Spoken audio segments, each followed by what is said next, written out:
I think I'm going to call Mr. Perkins. See what's wrong with him. Ring, ring. Thank you for calling M.ROSS Perkins. For English, press 1. Para español, oprima 9.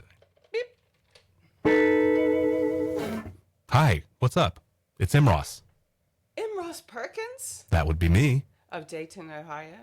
Correct. Thanks for picking up. Hey, thanks for calling. What a treat. Happy New Year. Happy New Year. I'm so excited today. This is a dreamy New Year's Day for me. I get to call Dayton, Ohio. It's a snowy place right now. Is it snowy? Yeah. Yeah.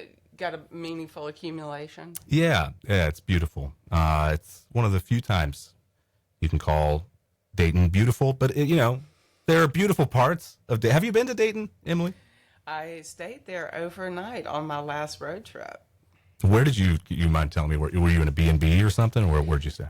No, I stayed in a very inexpensive hotel on the outskirts because we were driving to New York, and I decided to go up this way, down this way. Did you go up to Cleveland? Yeah, I mean like Lake Erie, and then yeah. over to come down at the Hudson Valley. I got the sense of the outskirts. Yeah, it's one of those places where, depending on where you are, you could be in many, many different cities in the Midwest and not know it. If you just like blindfolded somebody, and then took the blindfold off in the middle of Dayton and said, like, what city are you in? I totally agree with that assessment. Yeah. Ohio has a feel and a flavor, and all the cities are different. We're going to talk about that. Yeah. But yes, I have finally been to Dayton, and I'm so glad to call you in Dayton today on New Year's Day to record a podcast that is at least 5 years in the making. Yeah, it's got to be at this point. I know we've been talking about it for a while. It's at least for me, because during the pandemic, I went deep listening to music. Remember the days of the pandemic, and people are trying to be constructive with their time, whether they're learning to make sourdough or all these other things that people were doing. Yeah. I decided to let a little lazy in my life. Hey. Sage advice, sage wisdom.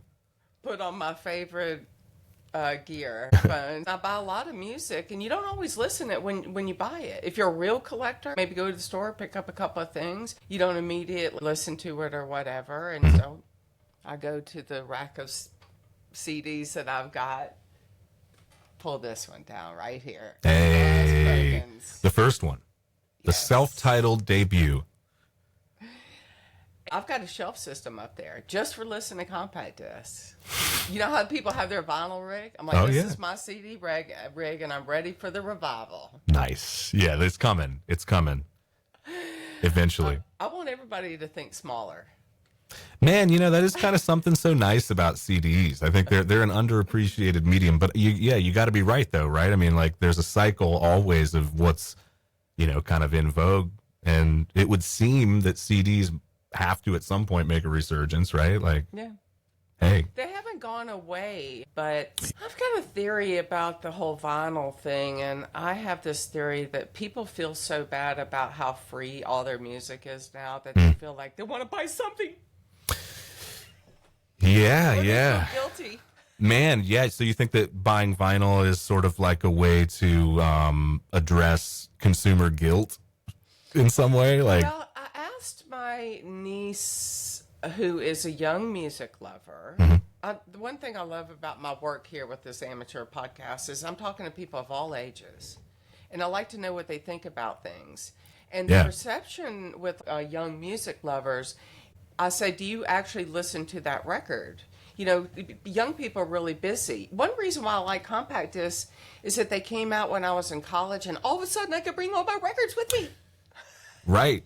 Well, and remember, I mean, like driving in the car used to be like flipping through a book of CDs was like part of the act of driving. You know what I mean? You could skip from track to track. Well, when we started putting those 10 CD changers in the trunk, it was like, oh, look out. Look out now, man. Got 10 CDs going at once. Premium stereos in my cars. Oh, yeah. And they were a revelation to me. I was born in 1967. I remember that iconic photograph of Muhammad Ali, and he's putting a single in his dash, and he's got a player in his house. Man, yeah. We're there. Right. I can take this record. It's nearly indestructible, which is good for me because I'm extremely careless. I could put it, and it sounded so clean. Right. And it didn't skip, and it didn't garble. And I can remember buying cassettes and spending so much money on them, and within 2 weeks having my car stereo and my 240Z. Oh, cool, man. Dyson, yeah, I love them, man. I had a $1,000 car with a shitty stereo in it, and would chew up my new investment. And I'm like, y'all are rebooting cassettes right now. Man, yeah, that nice new hi-fi in the Z, man. I love a Datsun Z. I like the Nissan Zs too. When I meant Z, I actually didn't mean the Z car, like the sports one. My first car was a Datsun 240, and it was a 73, and it had plastic seats, plastic everything. It was like nice. If you had a nice stereo in your car, you're the one who put it in there. Right. My dad self-mounted a turntable, attempted to I mean, you can imagine how this turned out. I can't remember what the car was. It was probably a Camaro. It was probably a late 60s Camaro or something, because we always drove. It might have been something else, but tried to install a turntable in like the glove box area of some car. And you can imagine how that probably worked. Probably not so great. I mean, I can walk across my living room floor and cause my turntable to skip. So, the suspension on an old Camaro, probably not great. But look at how far we've come. Now I can just tell some AI to not only play a song for me whenever I want, but to write that song for me at any time. It's never been easier. All this stuff is so easy. And I know I'm really digressing on the whole CD thing, but I brought this one down and I started listening to it and I fell in love with it. Oh my gosh, so many standout tracks. Let a Little Lazy in Your Life. That was a bit of a theme song for a while. All of it's Humboldt County Green was a great enthusiast track. Yeah, that was the one that kind of kicked that record off. I think High Times picked it up and did some kind of feature on it or something like that, and that was like the first press that we got for it was High Times magazine. So it was like, okay, here's the trajectory. I can see I'm gonna have to write drug songs for the next decade or whatever. That's my new genre, drug rock. It's so great, and I think Amazing Grace, Grandma's Dead. I love the humor of this song because my mother, who was a grandmother and is dead, who died in 2018, would think that song was really funny. I mean, it's kind of this strangely universally relatable kind of thing.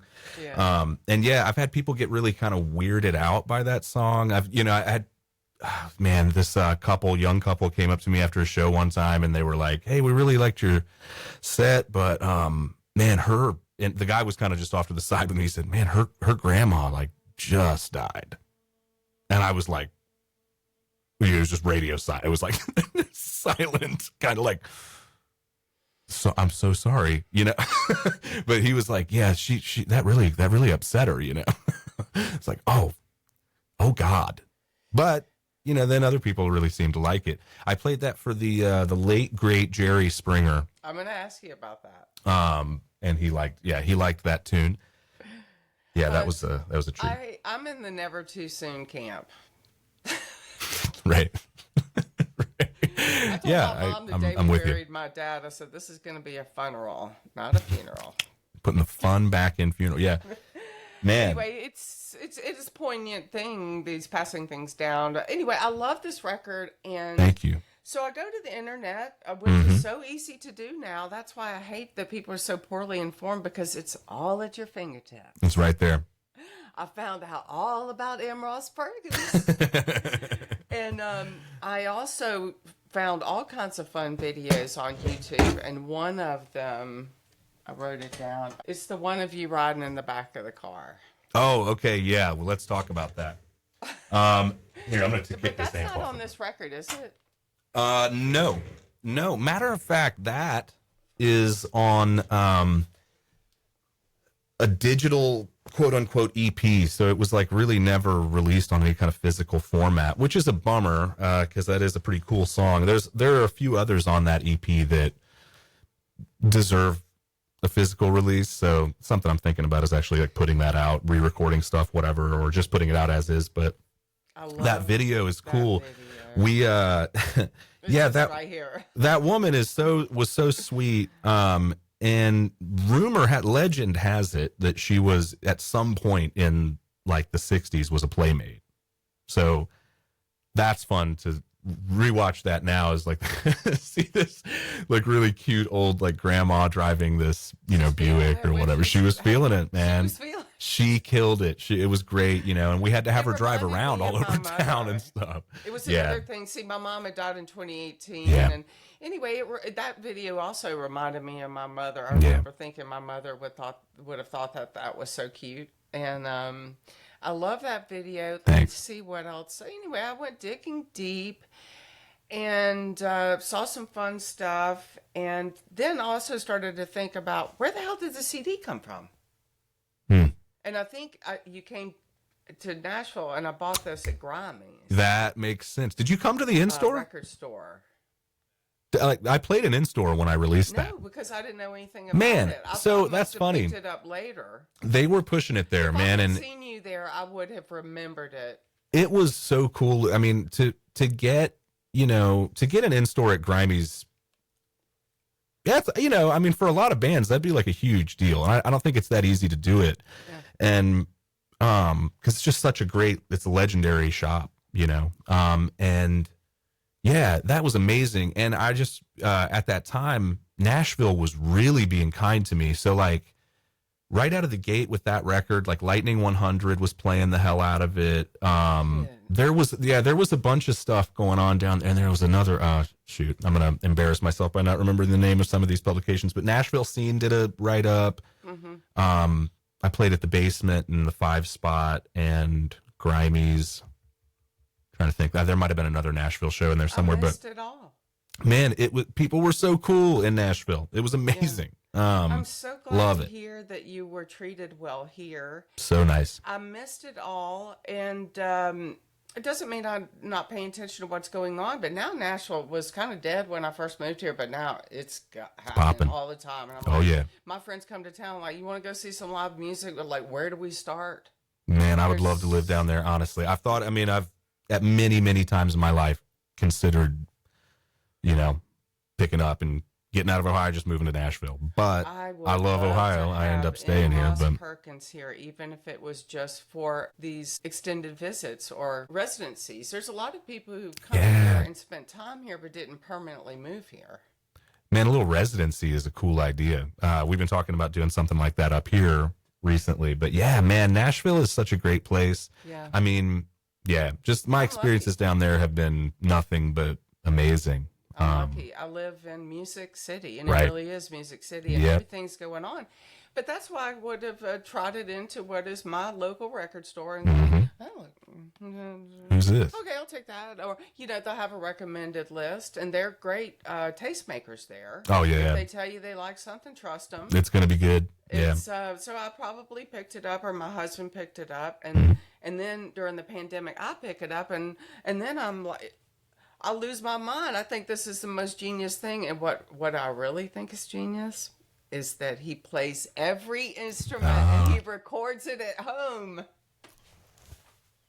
Yeah, that's right. I'm like, that's right. Tell him, Emily. Yes, I do. I live in Music City where all this importance is given on the studios and the gear and all this, all then people in the session, man, we got to have this guy and you got to have this. And then I'm like, M.ROSS Perkins is in Dayton, Ohio, and he's putting out some pretty incredible music with very little assistance. Thank you. I mean, you know, it's just how I like to work. Honestly, it's more efficient. Would certain things, of course, everything would be different and have its own little flair of nuance and stuff if I had brought studio people in or brought friends in to do stuff. I mean, it's fun to record with other people. Been doing a little bit of that lately, for the kind of the first time ever. You know, well, not ever. I mean, I've done stuff with other musicians before, but just not on any kind of regular, consistent basis.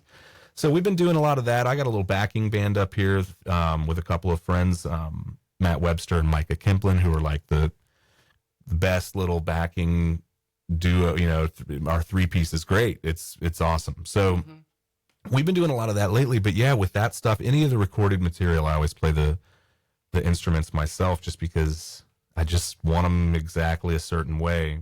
That's not to say that it's always, you know, the way that I want them is like amazing. You know, there's little flaws all over everything that I do because I'm not a prolifically good drummer, for example, or a prolifically good piano player. I can play those instruments, you know. Guitar, I feel like I'm a pretty good guitar player. But, you know, bass and guitar I feel really comfortable with. But with these other instruments, there are flaws because I'm no Liberace on that piano, Emily.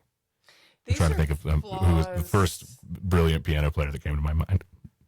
I think you give me respect as a listener, and I love that. In a town like Nashville where people are so proficient, I am so grateful that I don't know how to play an instrument, because guess what?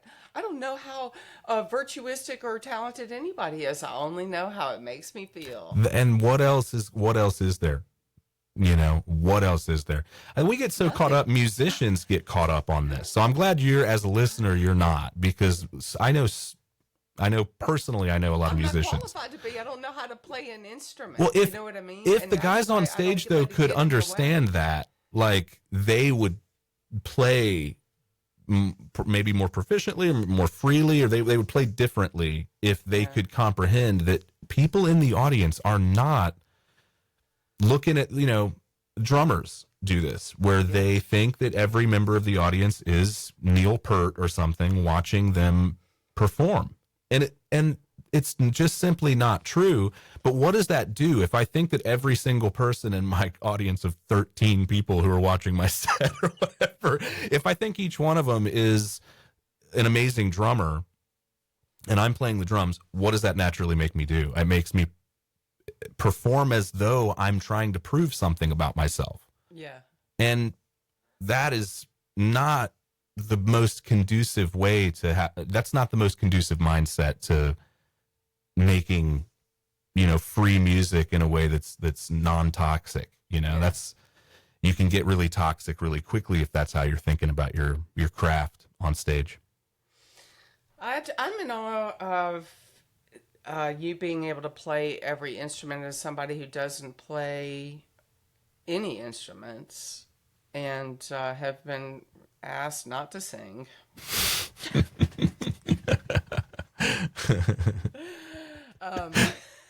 Please. Not even a little bit? Come on. I'm a music listener, and boy, do I love it. Yeah. I really, really love it, because then I can dedicate my time to listening to music instead of proficiency and everything else. And especially living in Nashville where everybody is pro, retiring pro, semi-pro, wanting to be pro, wanting to be in the thing.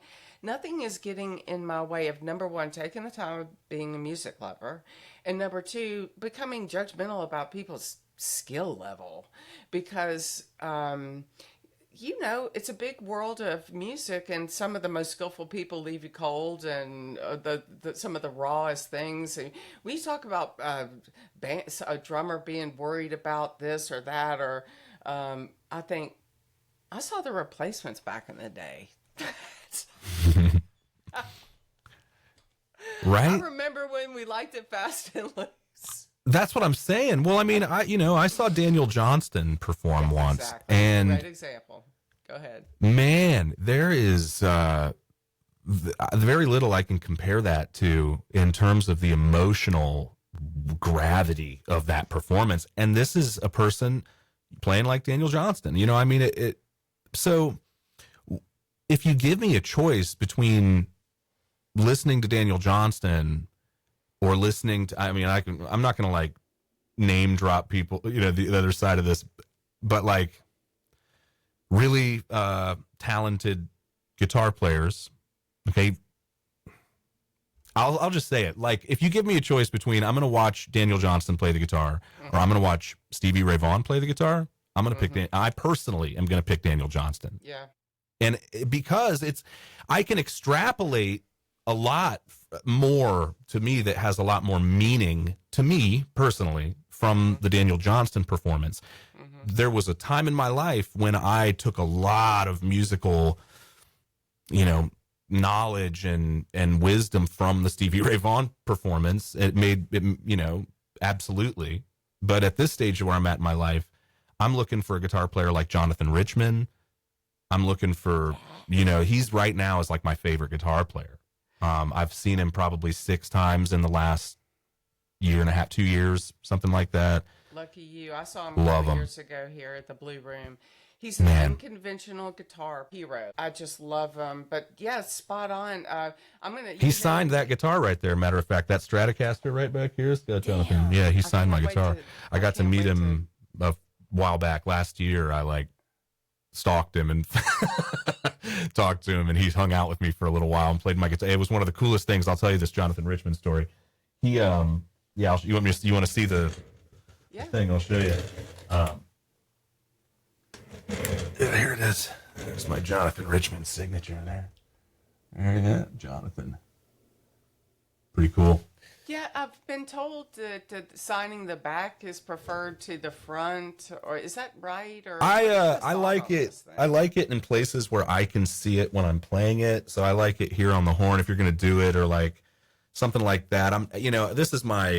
I love this guitar, and I gig with this guitar and record with this. I mean, it's like my ultimate guitar. But like, I wanted, you know, Jonathan's signature on it just because he's a hero, you know, and I like. He's done some time with a Stratocaster. Oh yeah. So I met him. I kind of was like, hey, will you sign my? It was like right after the show. I said, hey, will you sign my Stratocaster? And this is a little show with maybe, man, by the end of the night, there were probably 30 people standing around in this little. It had to have been like a 400 square foot room. I mean, it was tiny, like a little house at a college here in Ohio. What was it? Kenyon College. It was Jonathan Richman to have an unusual venue like and that. It was young kids like 18, 19, 20 years old. All right. And they packed this place out. Of course, they emptied out by the end of the night. They stuck around, you know, their attention spans, these kids, but they were digging it. And he played Pink Pony Club to like appease these young kids, and they lost their minds. Did like a little, he was so cool. But then after the show, he's walking away, and I was like, hey, will you sign my Stratocaster? And he was like, not right now. I was like, no, not right now, but like maybe in like 20 minutes or something, you know, like whatever. Yeah. He's a very eccentric dude, and I was terrified that he would like hate me. Like I was just terrified he would like, or just like whatever, think I was annoying or something, you know, because I just love him so much. And so after the show, I show back up, you know, maybe a little while later when he's packing up, and it's totally empty, and he is like, hey, yeah, let's see the Stratocaster. And so I pulled it out. He had a white one, I think. I want to say he played a white one, that all white like this at one point. I might be wrong, but I can imagine that. He took it and immediately started playing the song Affection, which is like my favorite Jonathan Richman song. And he starts, and he's locking eyes with me, Emily, like dead locking eyes, and just playing my guitar, playing my favorite song immediately. And I can't describe the look. I mean, people don't look into each other's eyes like that. You know what I mean? It was amazing.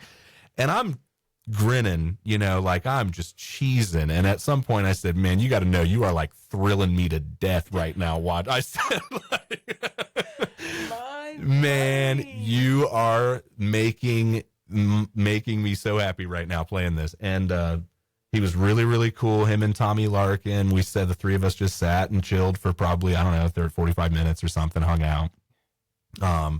And he signed it and gave it back to me. He was extremely nice, but man, love him. Did y'all talk about your music at all? He and I? Yes. Yeah. Yeah. We did. Not a lot. You know, it's a fine line, you know, you don't want to stay cool. Yeah. You know, you don't want to be like, oh, here's my album and stuff. I know, cool, man. You know what? He did sort of, he kind of dressed me down for a second because I said something. We were talking about Ohio, and I said, yeah, we're at the time. Okay, some political stuff had been really popping off that was rough in the state of Ohio. So I said something to the effect of, yeah, well, we're not exactly known for our progressive thinking in this state, you know. And he was like, immediately was like, no, that is not true. Ohio is one of the most progressive thinking centers of progressive thought in the 20th century. He said, you have colleges like Kent State, you've got Antioch. These were like hubs for radical progressive thought. And I was like, damn, Jonathan Richman, you're right. I was like, he's totally right. I'm sorry, Jonathan Richman. You're right. He's right. It was also, yeah. Like, Ohio is massive, and I know that, especially about American music. Oh yeah. Rock. Man. Richmond started as a punk, but I love that. So you're gonna love. Is that pretty much it? You said goodbye, and that's the last pretty time much. You've seen him? Yeah, that was it. He did. He was like, he told me to send him my record. I haven't done it yet. I'm nervous, man. I don't know. All right, I got some good stuff for you. I told you when we were pre-gaming that I try not to talk as much as I used to talk, and now I got shit on my mind, and I want to tell you I got great news for you. A podcast that I haven't published yet is with Jim Washburn, and he has been friends with Jonathan Richman for many years, and he toured with him in the 90s, and he has also built him a custom baritone electric sitar. Are you kidding me? Really? Yeah, I got a picture of it. What? Oh, dude, I'm geeking on that. That's dope. He what? Was way back with Jonathan Richman. I've seen Jonathan Richman a bunch over the years. Yeah. But Jonathan Richman is just the type of artist that I would probably wuss out and not be able to talk to. I know. I know. There's something about him. To touch the hem of the garment and all the other right. stuff. And I'm well, have you ever seen him flip? He does myself. Kind of. I've seen him a couple times, like stop a show and like. Yeah. Admonish somebody. Yeah. Like a couple of the shows I've seen in the last 2 years, he's done that. Like stop in the middle of the show and like dress down the manager of the place and be like, why is this air conditioner on right now? Like I told you to turn this air conditioner. He hates the air conditioner. I hate the air conditioner too. It's amazing. It's wild when he does it. And I've seen him do that like a few times actually, where it's most shows it seems like he stops and is like, hey, the air conditioner's on. And when they kick it off, and he says like, watch, you know, and then they kick it off and you can feel the environment of the whole club is like, and it's just amazing. And you're like, again, damn, Jonathan Richman, you're right. That air conditioning sucks. Like a shaman. He is. He's amazing, man. And did you know that he actually has a lot to do with his singing voice? Was the air conditioning thing? That's something Jim illuminated me about. Really? When I podcasted with Jim just a couple of weeks ago, I believe Jonathan had just been at his house and flopped on his couch. Is that right? Yes. Oh man, damn, so I got man. to play him with all kinds of Jonathan Richman questions. Oh, that's so cool. Jonathan Richman was quite the road dog, and in the 90s I lived in Atlanta, and he was always playing clubs like The Point. I saw him with all kinds of stuff, and I probably could have stalked my way into, at some point, but I didn't, because, some people I do leave alone. Right. Anyway, so it was a real thrill to talk to Jim about Jonathan Richman, and Yeah. Jim has similar stories to tell you. And I'm going to tell you, I haven't published the podcast. Oh, yet, I can't so wait to I hope hear it. You'll enjoy it. I cannot wait. And he told me the reason he met Jonathan Richman first is that he called him because he wanted to interview him about his latest record. And he told me that when he called Jonathan Richman said, "If this starts to sound like an interview, I'm hanging up." Holy shit. That's great. Oh man. That's that's classic. That's If this starts to perfect. sound like an interview, you can hang up. Right. Jonathan Richman said that to him, and they've been friends ever since. I They go way- love they that, go way man. back. He knows a lot about Jonathan Richman's gear choices too. Oh man, yeah, I can't wait to hear this. Yeah, that's really cool. I mean, the guy is just, there's something about his, I mean, just watching him perform. And I told him this. I said, "You've changed the way that I play. Like, it really has changed the way that I play to get obsessed with your music." And it was so amazing. I love the curiosity. He's very childlike, and so like I said that to him, and immediately he responded with, "I wonder how." You know, like he literally said it like it was like childlike curiosity about the thing that I just said. I said, "You know, it's really changed my playing, like getting really into your music, and I wonder how." And I said, Did you answered him? "Yeah." I said, I'm thinking about my music or my playing now just different. It was hard for me to explain it, but I said, I feel like I'm watching myself play. The way that I really would explain it now, if I wasn't nervous and really was explaining this, is that listening to Jonathan Richman, it's like, I feel like I'm playing from up here, you know, whereas I used to play from here to here. And now I feel like I'm playing from here to here. And then from here to here. If that makes any sense. I don't, you know, if you're just listening to this, everything I said just sounded like gibberish. But I'm gesturing that I feel like I'm above my head. It sound like gibberish at all to me. Yeah. Jonathan Richman is a massively influential person, not just in guitar playing virtuosity, but in all things. Yeah. Even the way he's handled his career. I know. The level of which of an iconoclast he is. Mm-hmm. Unapologetically Jonathan Richman. Yep. He's a romantic. He's a punk. He's everything. Yes. And boy, I got even more good news for you. So what happened was, you'll love the full story. I'm going to eventually ask you about Dan Electro Instruments, by the way. Okay, cool. Yeah. So Jim Washburn is an authority on Dan Electro Instruments. Mm-hmm. And at some point when he and Jonathan became friends, he wanted to give him one. He said, "Hey, Jonathan, I got this guitar. I think you'll really like it." And Jonathan said, "I'm not really into stuff. And if you give it to me, I'm just going to give it away."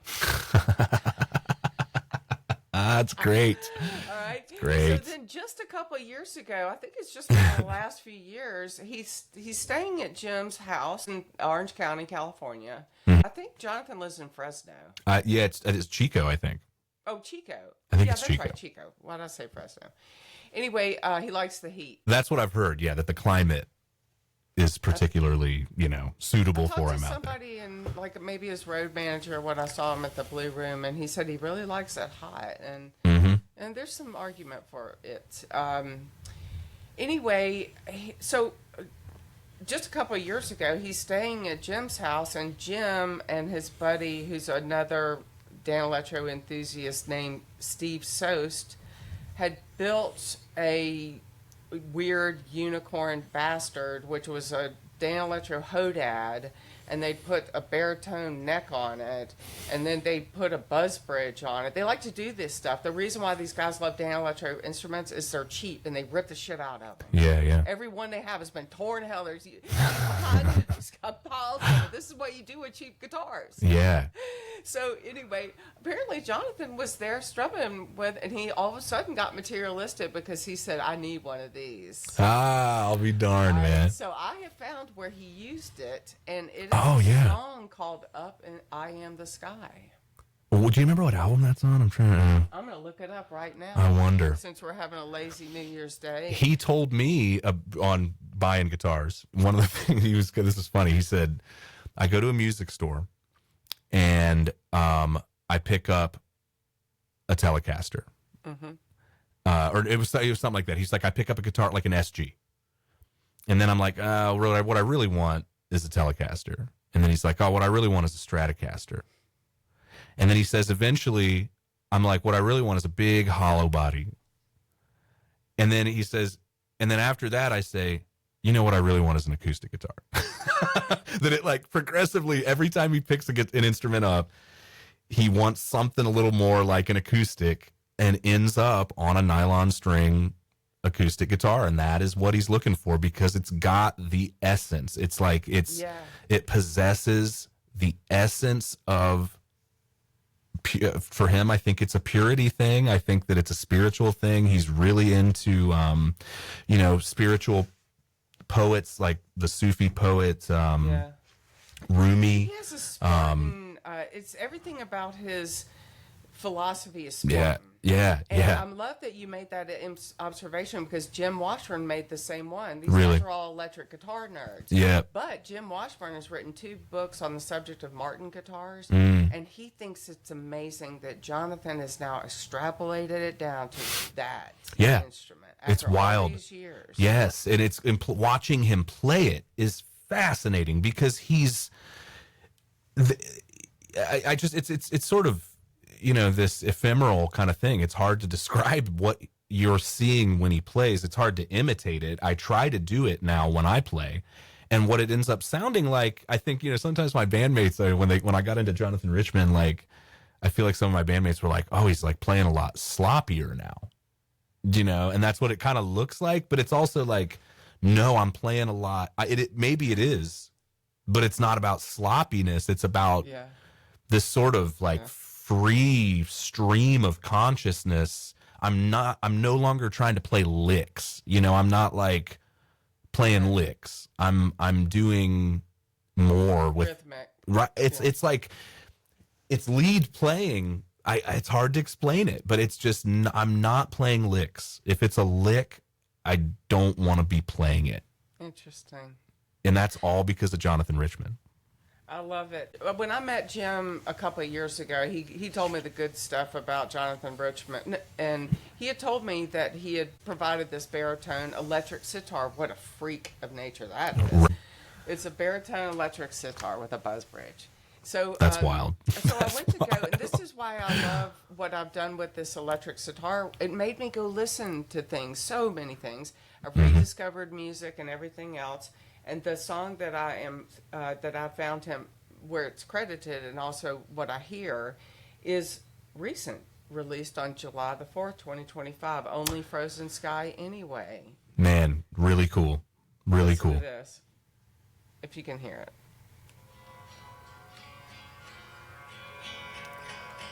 I am the sky, mother, I am the sky, I am the sky, mother, I am. Wicked. I believe he's using it. It's more than a noisemaker if it's the backdrop of high vibration of the song.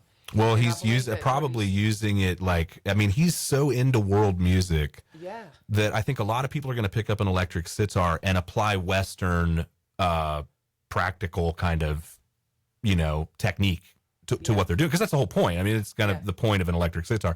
But Jonathan, I think, would be somebody who's going to pick that instrument up and be thinking about Indian music. He's, you know what I'm saying? So like, I am not surprised that he's just droning on it because but at the same time, I could see him noodling on it the way he noodles and it being amazing sounding. Apparently he played it at Jim's house and was quite enamored with it. Oh, that's so cool. I can't wait to see what to make of it. But everything about Jonathan Richman is quite Spartan. And if he goes, hey, I want that high vibrational drone.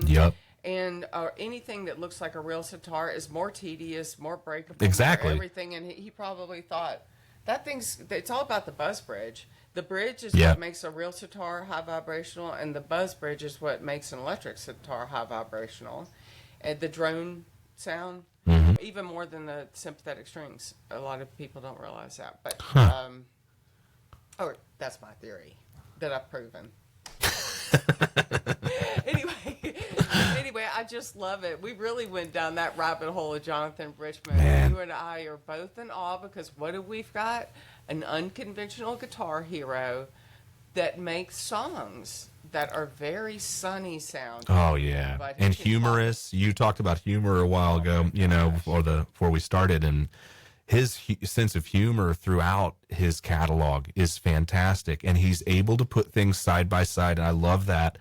He's able to put side by side something very innocently humorous, you know, and there's a lot of whimsy there, next to some pretty heavy stuff, you know.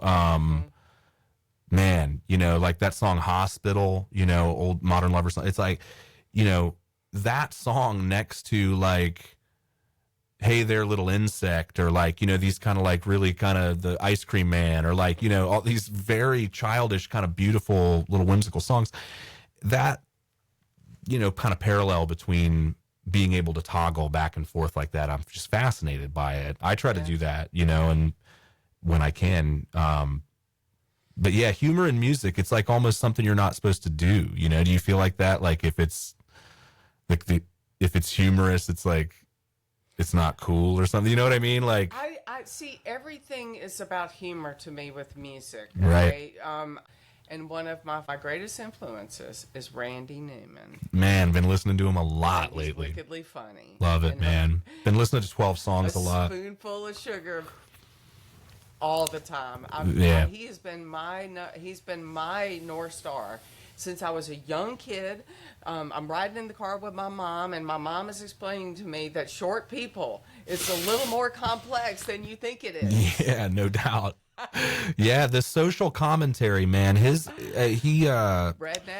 Man, all oh about my it. God. And no, you could never get away with that today. I mean, you could never get away with it.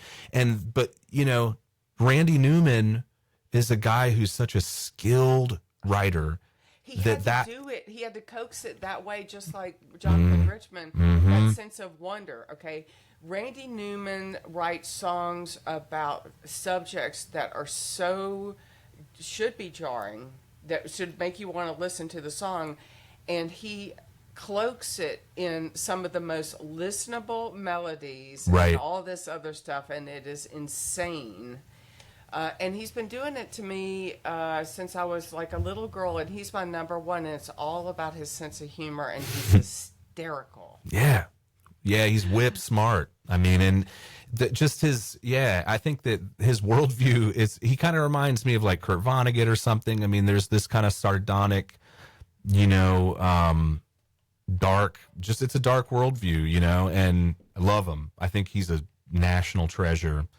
I know we're going to get into talking about books. I've had some readers on the show, but you're a real reader. Yeah, I read a lot. And- Yeah. and I mean, read a lot, too. My mom was considered opinionated in Jackson, Mississippi, and now I know where she got her opinions. Books. Yeah, man. So guess what? I have them too. Hey. How is that? I've not read that. I love just skimming it to remind myself that Randy Newman has always been hilarious. Yeah. Apparently he liked to, and it reminds me of my father too. My father had a wicked sense of humor. He liked to pull people's legs. That's what he liked to do. And and when somebody coaxes a really uncomfortable subject into a really sunny song, Right. they're pulling your leg. Yeah, yeah. It's Yanking your chain man, and you're right. everything else. That is absolutely what Do it you is. know that the title of this is A Few Words in Defense of Our Country, and it's an indictment of American history as told by Randy Newman's Man, biographer. the guy really has never been afraid to really directly confront it, you know, and He's through fearless. indirect means, rhetorical means, you know, and that's part of his genius. That's what humor is an indirect rhetorical, you know, kind of clever use of rhetoric. But it's like, you know, he has never been afraid, even I think long before it was in fashion to be that direct. Randy Newman was like you said, you know, sort of a barometer for, you know, the standard that other artists, I think, should be held to. Like for me now, even now in 2026 now, I can even still use Randy Newman as a sort of like benchmark for what I expect other artists to be doing, and that's the benchmark or the standard I hold myself to. Am I, making sure that it's not all ooh baby baby ooh baby baby? Am I making sure that like I'm dragging people a little bit out of comfortable zones in order to talk about things? Or there's so many different ways you can use somebody like Randy Newman as a guide for what you ought to be doing as a songwriter. He attached himself to me so readily when I was young because it was so listenable. Yeah, completely. I love LA. I mean, doesn't it seem like his voice is like somebody He's he's one of those voices. He gets into movies, and he's involved in some of the greatest movies too.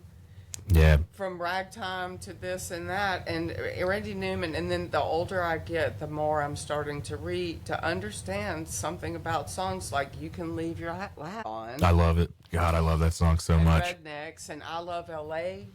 And man, Dayton, Ohio, 1903. I mean, yes. Hey, I can't even. I would be remiss if I did not mention Randy Newman's song about American history, about my hometown. Yeah, I mean, and what's so cool is he touches something in that song, and I had heard. So that song is interesting because it kind of ties into Nilsson too, because Nilsson covered that tune, and his version, of course, is beautiful. But I had heard that Nilsson was at one point workshopping some idea about. I don't know, it was like a concept album about the Wright brothers, which is really, and this would have been around the time of his album, The Point, I think. I think it was sounds familiar at his kind of peak psychedelia, era. He really wanted to do something about Dayton. And I think that there may have been, I don't know, because I don't know when, do you know when Randy Newman wrote Dayton, Ohio, 1903? I mean, it was on, so that's on his first record, I think. Am I wrong? I think Randy Newman really on his first record. I don't know. I feel like it is, but I might be wrong. Look it up. You keep talking. Well, because I'm trying to think. Yeah, my timeline's a little bit off there, but man, that tune touches. That he put out so many. I've got stacks right. of his records, and I know every single one of them. Yeah, it's wild. And like yeah. a lot of people will know this song or that song, and I know every track on those yeah. records, and every one so of them good. is genius. Genius. Okay, I want to look this up because, and see, he writes about Southern history, and he has enough right. authority to do it because he spent some time in New Orleans as a young person, and that's why racism was so jarring to him. He knew about it already in L.A. because his family was Jewish. One thing I love about Randy Newman is that they were culturally Jewish, but religion was not emphasized at all in their house. Okay. And I see this a lot with people who had gone through that experience. Anyway, so Randy Newman gets an invitation to go to some girl's cotillion, and then she has to draw it back because her parents told her, well, you can't bring him because he's Jewish, because this is whatever era. They knew about racism there to some degree, and he saw it. But then, do you know Randy Newman's life story? Not a lot, no, huh? I didn't even have to read this book to know it because it forms his music. And Rednecks is really about his understanding of the South, the album Rednecks. Mm-hmm. And he writes about history with such...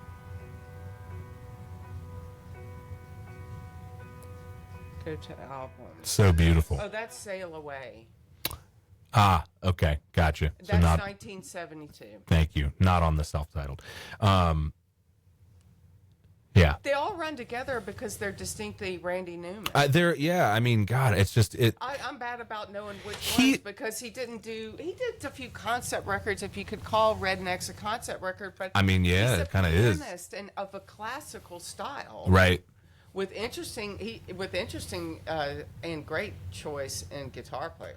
Well, and man, you can't write those songs on a guitar. You can't. They're not. He's a great example of like how the medium that you choose to sort of compose your work on really, really guides what comes out. I mean, that instrument for him, I mean, so many of those songs, you know, if you tried to sit down and come up with the exact same idea using an electric guitar, the phrasing, it's all in that piano. He's a great example of just somebody who uses the piano. So there's language.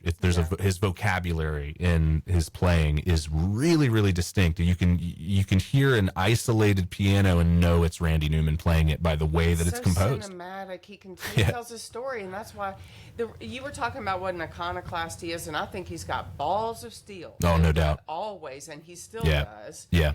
He goes to LA and he goes, I'm not going to let that stand in my way. And he becomes a phenomenally successful Hollywood player in many ways. He's made enough money to go his entire career and do anything he wants. And that's why I'm just in awe of him. Dude, he's a treasure. He's a treasure. He's all about humor. Yeah. Yeah. Here's one thing that he and I firmly believe in. About talking about the subject of race, which we're going to get into a little bit, is that I've told people, you know, about my family history. When I went crazy for M. Ross's music during the pandemic, probably 2020, you know, I see myself as a little tastemaker, and I like to post things about the music I'm listening to, and I dropped it on. I was like, hey, I love this record, and put hashtag M. Ross Perkins. Somehow you found it. I like to give people a shout out. It's not that I think I'm an influencer or anything, but no, it was so nice. It's so appreciated. Set it free. It is so appreciated. Yeah, I mean, anyway, I love that. You sent me a nice note back, and we exchanged a few pleasant messages.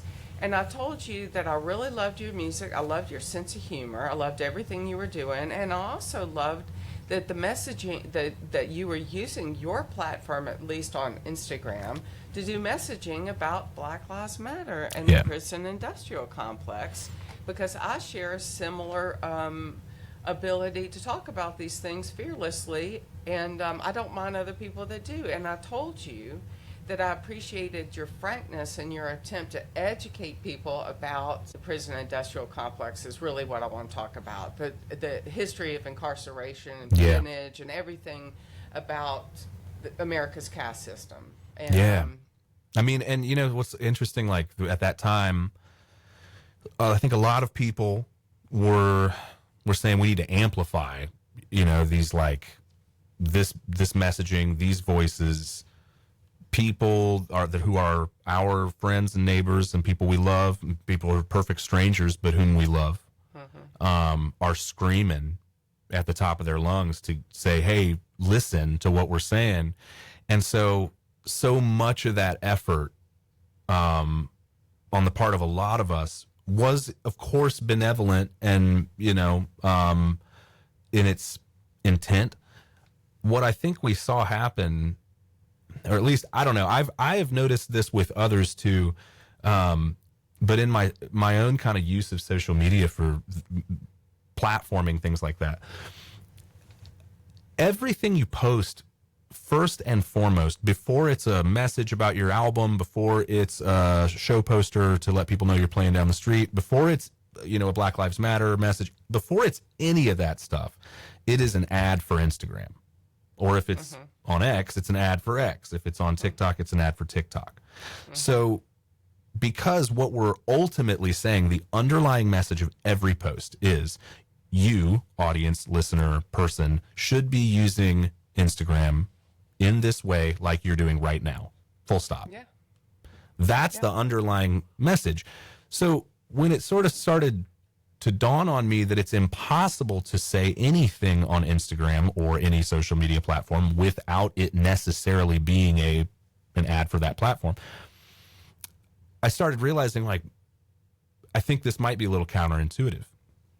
I think it might be a little counterintuitive. I think that maybe what I'm doing is patting myself heartily on the back, and getting to sleep at night knowing that, you know, I did something today because I spread awareness. And I think that that's a naive point of view in the current state of the internet, the current state of the world, the current state of the United States.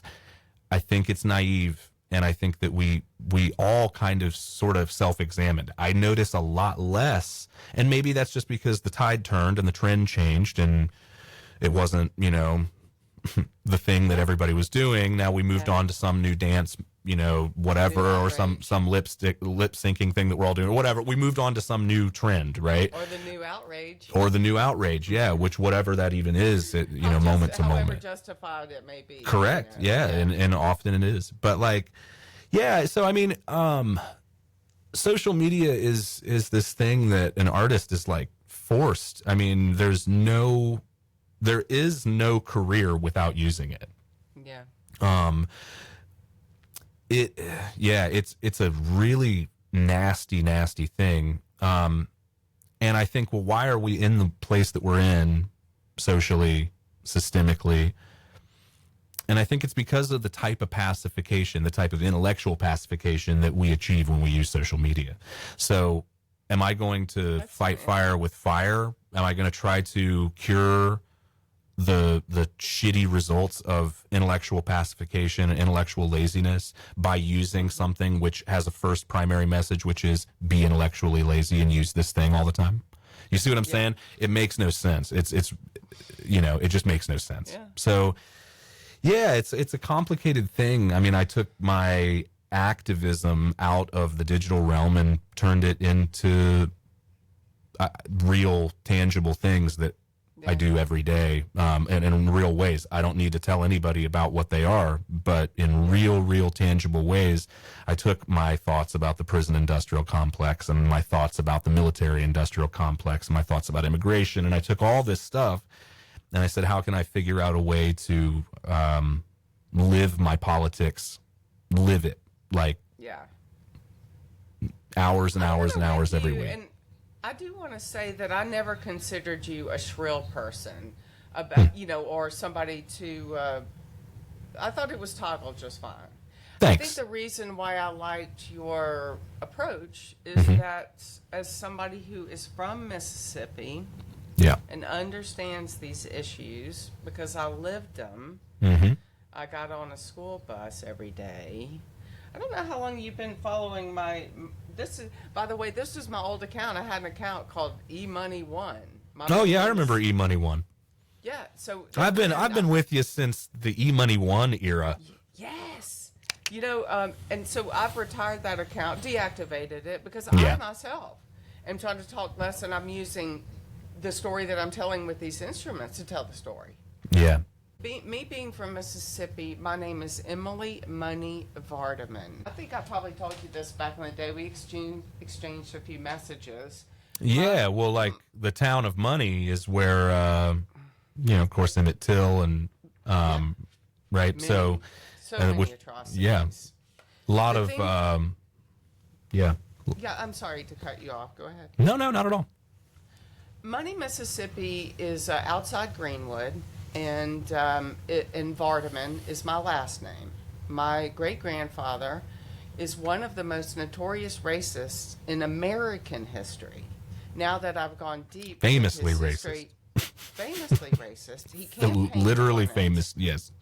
Famously racist, and you'll love this. You know the expression redneck. It's got a lot of people arguing over the exact provenance of it, and you'd like. I listened to you talk about Appalachia, and there's some talk about that too. That it was some kind of skin condition, but in the early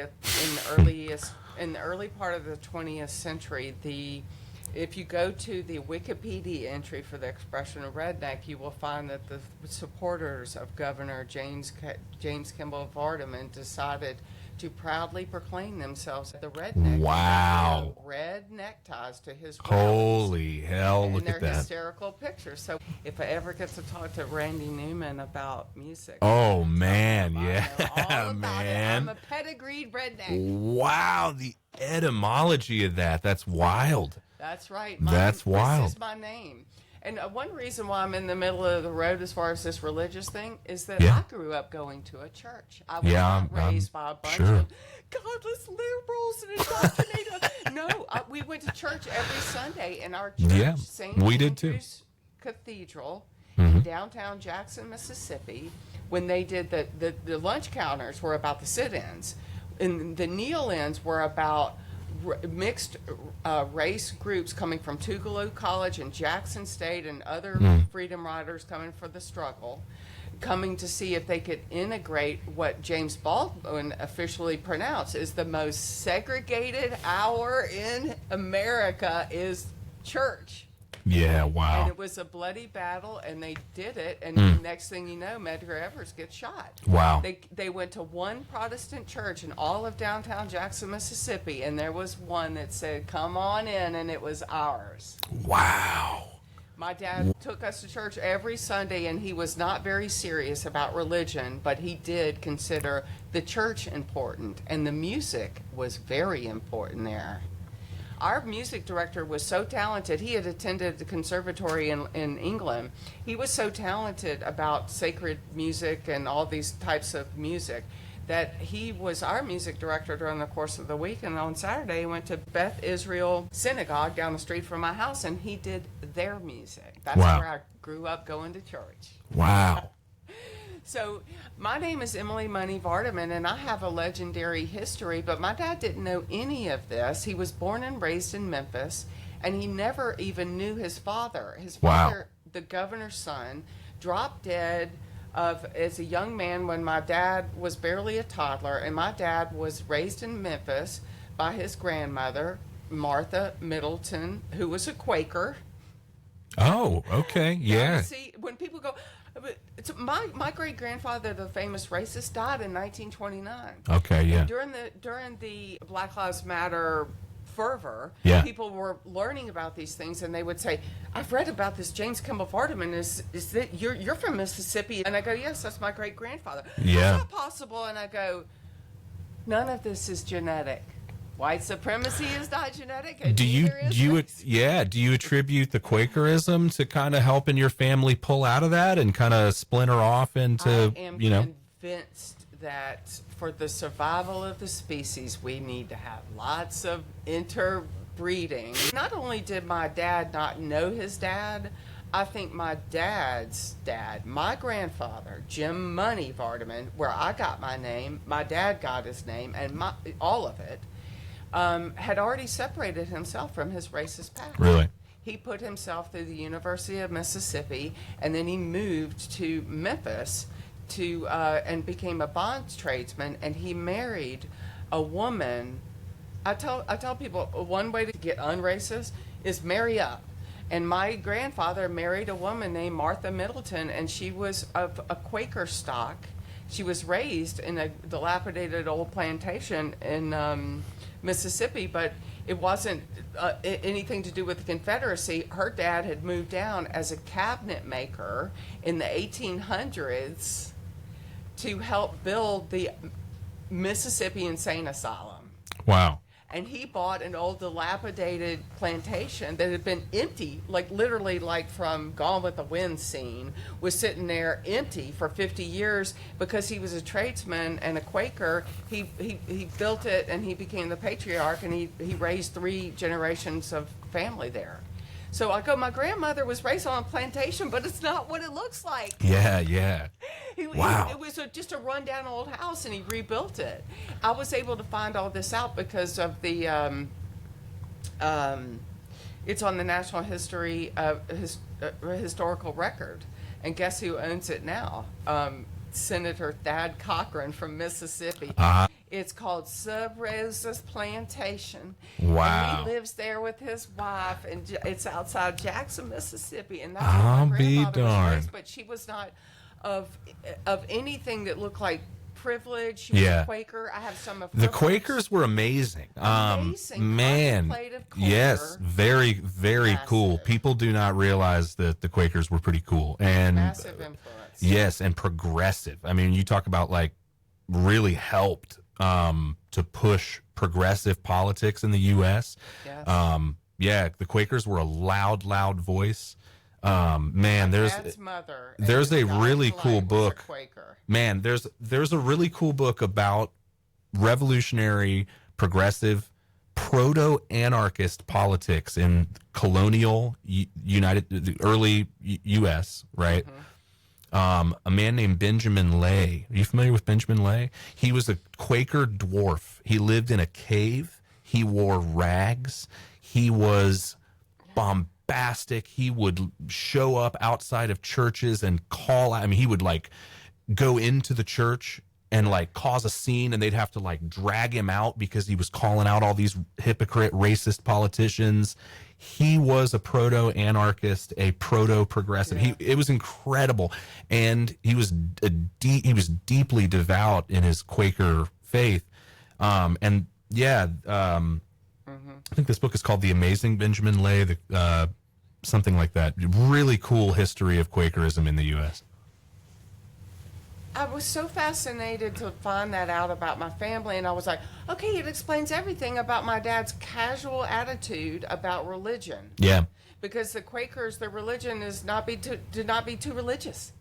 Yeah, Almost in a way, it's a they're contemplative thing. they're contemplative. Yeah. So like, they have this concept, and of course I'm not qualified. It's not hierarchical. No, it's, not at all. I mean, obviously you should talk to a Quaker if you want to know about Quakery. I'm not a Quaker, Yes, but they have I'm this not concept of they call it the still small voice within, or something of that like that. The still small voice within, and that they're really contemplative in how they approach spirituality, how they approach their relationship with God. It's like really, really cool. I'm not a Christian, so it's fascinating to know that within faith in the U.S.,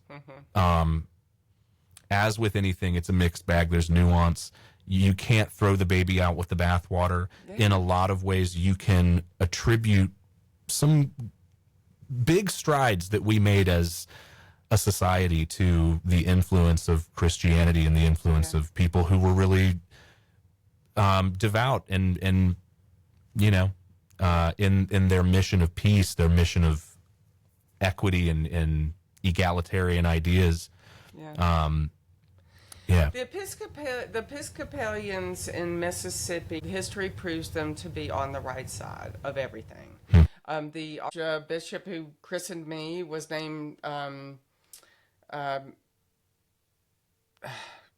Duncan Gray, and he was a freedom rider. I'm not religious, and I don't really even consider myself a Christian anymore. And I don't know if even my dad did. He enjoyed what that church was doing, and that's why it's important to have something called faith in your life.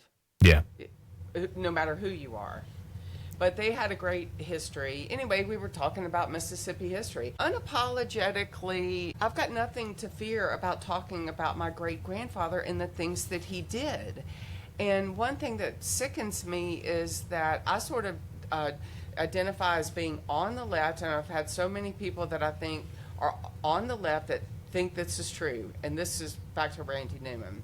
They'll say, well, we look back in our family history, and we have no history of slavery, and we feel good about that. Here's what Randy Newman wants you to know in this book. No one is innocent in this country. Nobody. Yeah, it's a and white this whole myth. thing where you're always wanting to do some 23andMe and decide that you're you're 1/16th Cherokee. I'm a scientific person. We're all related.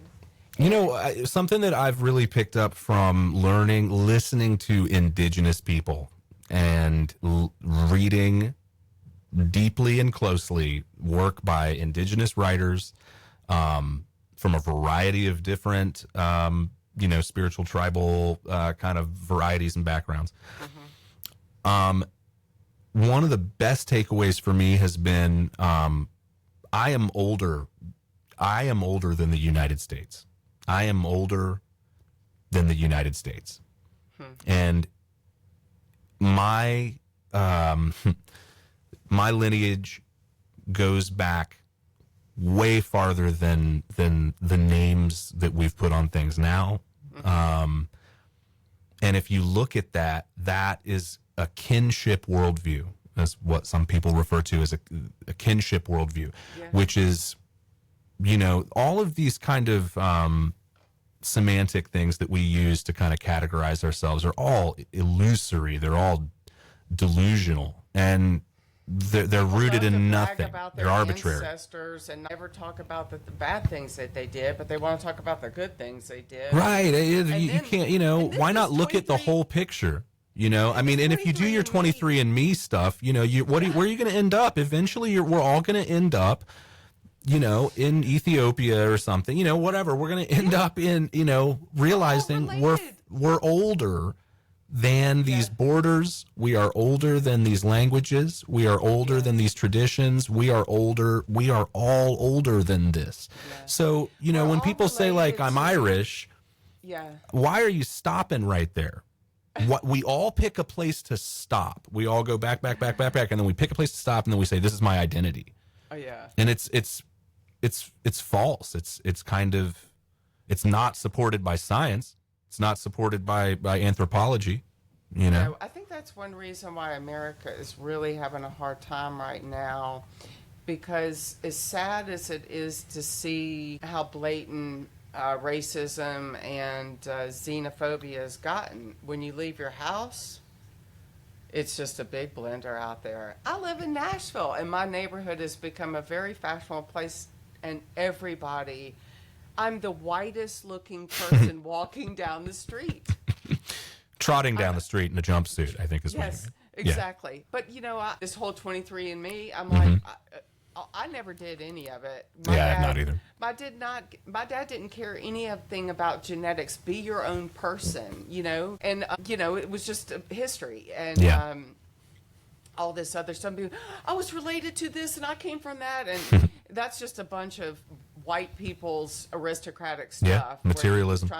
It's just so dumb. Yep. But the 23andMe just goes to show you, all my friends who are my age, they started doing it, and they're like, it turns out I got a sister in Toronto.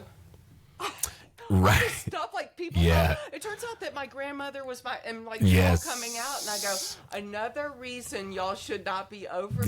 Don't be playing with that. You just found out it's all a bunch of bullshit. For real. Your ancestors have been lying. I can't out anybody, but I've got some really close family members, people I really love, weird, who found out interesting some crazy shit on 23andMe, like earth-shattering, reality-shifting stuff. Like everything I've thought about my whole life has been a lie, and that's so wild. many You're people playing tell with me fire, that. man. I've had so many people tell me that. Well, there's a biometric issue too. I mean, like, I don't know. I mean, there's where does all this data go? I'm a little bit hesitant to just like throw my biometric genetic data into this, data center care. someplace that could get sold off. I don't know. I'm paranoid about it, but yeah, I also just don't I have really no interest. care. I mean, I'd rather see myself as a child of the universe, as silly as it sounds. Yeah. I would rather not get in the weeds of looking at my ancestry as if border or the luck of the draw of the dice roll That of it's where either someone good was or bad. born. Exactly. To evaluate that, let alone to then wear it like it's some kind of. I understand being appreciative of one's history. I mean, obviously, if the concept like dependent origination is something that I really value deeply in my life and in my just practice of how I live. So that is an appreciation of history. It's an appreciation of knowing how you're a leaf on this beautiful tree that sort of is this fractal web that just in is the natural producing. World, Yeah. Out of me, I'm an animal. I'm just Right. an animal. I Like- like to know where all of these animals came Yeah, from. so I What mean, kind like, of people animal get are hung you? up, people get hung up. If you can look at your 23andMe results and then be like, hey, okay, cool, but let's not forget the bigger picture, which is I'm older than all of this, and so is my neighbor, and so is this person next to me, so is a baby born. This wonderful, another indigenous teaching is there's like a 7-generation teaching. So you look at your current era, say, and you try to look 3 generations ahead to the future and 3 generations behind in the past as you sort of evaluate how to proceed with a decision or how to view something or how to moderate your own emotions, whatever. You think about your current generation, and then you think 3 into the future, and you think 3 behind. And there's a really cool book about that called, I think it's called The 7 Generations and the grandfather teachings. I could be wrong. One of the books I read this year. That aligns with what I'm telling you about. This guy was my great grandfather, and a lot of people my age knew their great grandparents, but not me. My dad was older, and that guy and his dad died. And all, I didn't know him. He died in 1930. Right. But this is a generation that I look back on and I go, look at what my dad achieved from starting here to going there. And I know you'll love this. I think you'll like this. People always say, were your parents racist when you were growing up? And I go, first of all, I don't believe in superlatives on that, either racist or non-racist. It's how you're trying to be. Whether you're trying to deprogram yourself from all the ideas of racism that we have, whether you're doubling down on this theory or you're trying to move away from any of the ideas. And they're like, were your parents racist? And I go, they loved me very much, and they put me on a school bus every day. Yes, yeah. Oh man, that's right. Yeah, I went to my 40th high school Dude, reunion I love this. September, and I was the only white kid there. Yeah, man, and they used to love calling you money, right? They used to just, E-money, man. Yeah, dude, they thought that was so dope. Yeah, you told me about that. That's really cool. That? Like I said, I was very popular. I'll bet. I was different. Yeah, right. I mean, I was probably a novel. You were the token. Yes, the token white person. I loved it. And that's cool. It was a very good school. I went to school with some of the finest people. Yeah. And who worked for, and their parents were aspirational. And I know the things that they went through to be going to a decent public high school in Jackson, Mississippi. I graduated in 1985. This history of integration in the Jackson public schools really had a year, and it started in 72. Guess what year I started? 72. 85, I graduated. This is why they dismantled public education in Mississippi. Everybody went to a public school in Mississippi prior to 1970. Everybody went to a public school. It's when they start integrating the schools that private Christian academies start showing up everywhere. And I don't mean to throw a dart at anybody who attended any of these schools. St. Andrew's Church had one affiliated with it too, a parochial high school, and it's one of the top private schools in Mississippi. But it was founded in 47, long before the fear of integration. What happened in the early 70s when Mississippi finally started to adhere to the federal government's request to integrate education, these private schools popped up, and I lived on that side of town, and there were private schools all around me. But lucky Emily Money Vardaman, precious blonde of the great white chief, that's what he was called. Yeah. This is literally, he was I think it's ridiculous that people don't know more about this guy, and it's not because of Mississippi history. It's American history. After he was governor, he became a United States senator. They called him the Great White Chief.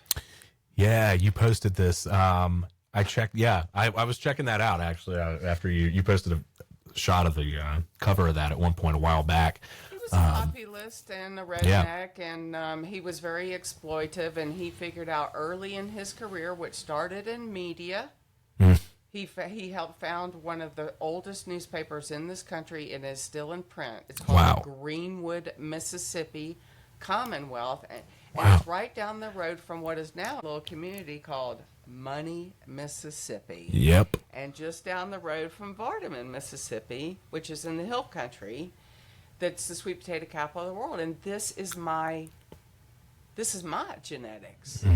Where's my genetic entitlements? Yeah, right. Yeah, I don't know if you want them based on your. You don't want that karma, man. Yeah, well, but you know what? There's so many people. Can't believe you're related to somebody like that. I go, tell me about your relatives. Just because mine got famous for their shitty attitude, I want to remind you, this is one person who knew exactly how to get the highest office in the land in Mississippi, and that was white grievance. Yeah, was the ticket. Oh yeah, to his political career, and he was shrewd. He wasn't an intellectual, but he was definitely shrewd, like many politicians who are often credited with being smart. I go, don't confuse shrewdness with intelligence. Yeah. My great-grandfather was very shrewd, and he literally launched his political career on grievance. He invented the Jim Crow South, and when he ran for governor in the beginning of the 1900s, he literally ran on the platform that we're going to get all of these black people off the street, and we're going to put them in Parchment Farm and get back to the way things were.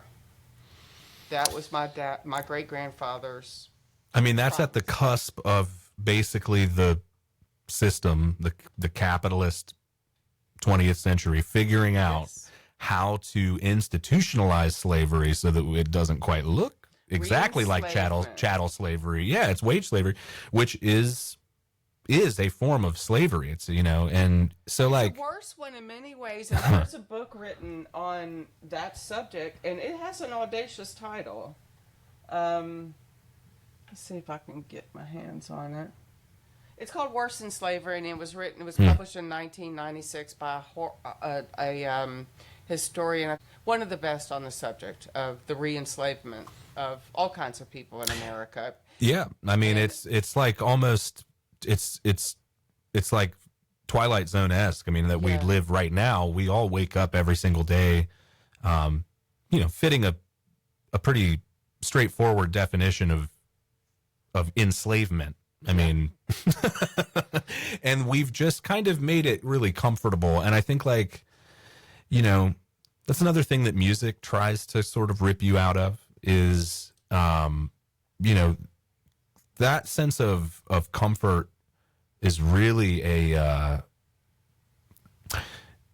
can be a really detrimental thing. So, as like an artist or a songwriter, you're like, well, what am I really trying to do? And it's just kind of unsettle that, I think ultimately when you're trying to make work in some kind of social context, which we all are, like, you said before we started, like the entanglement of politics and music and this idea that you can separate one from the other is just absurd to me. I don't think there is a music that is absent politics. No. I don't think it exists. Work farms, and that is where the blues came from. Yeah, I mean, and all this music started there. And I always point out to people, Parchment Farm. Are you a Mose Allison fan? I bet you would love. Yeah, I like Mose Allison. Yeah. Anyway, Parchment Farm, he covered it. Booker White wrote it. It's a legendary place, and it's still there. It's called the Mississippi State Penitentiary. Yeah.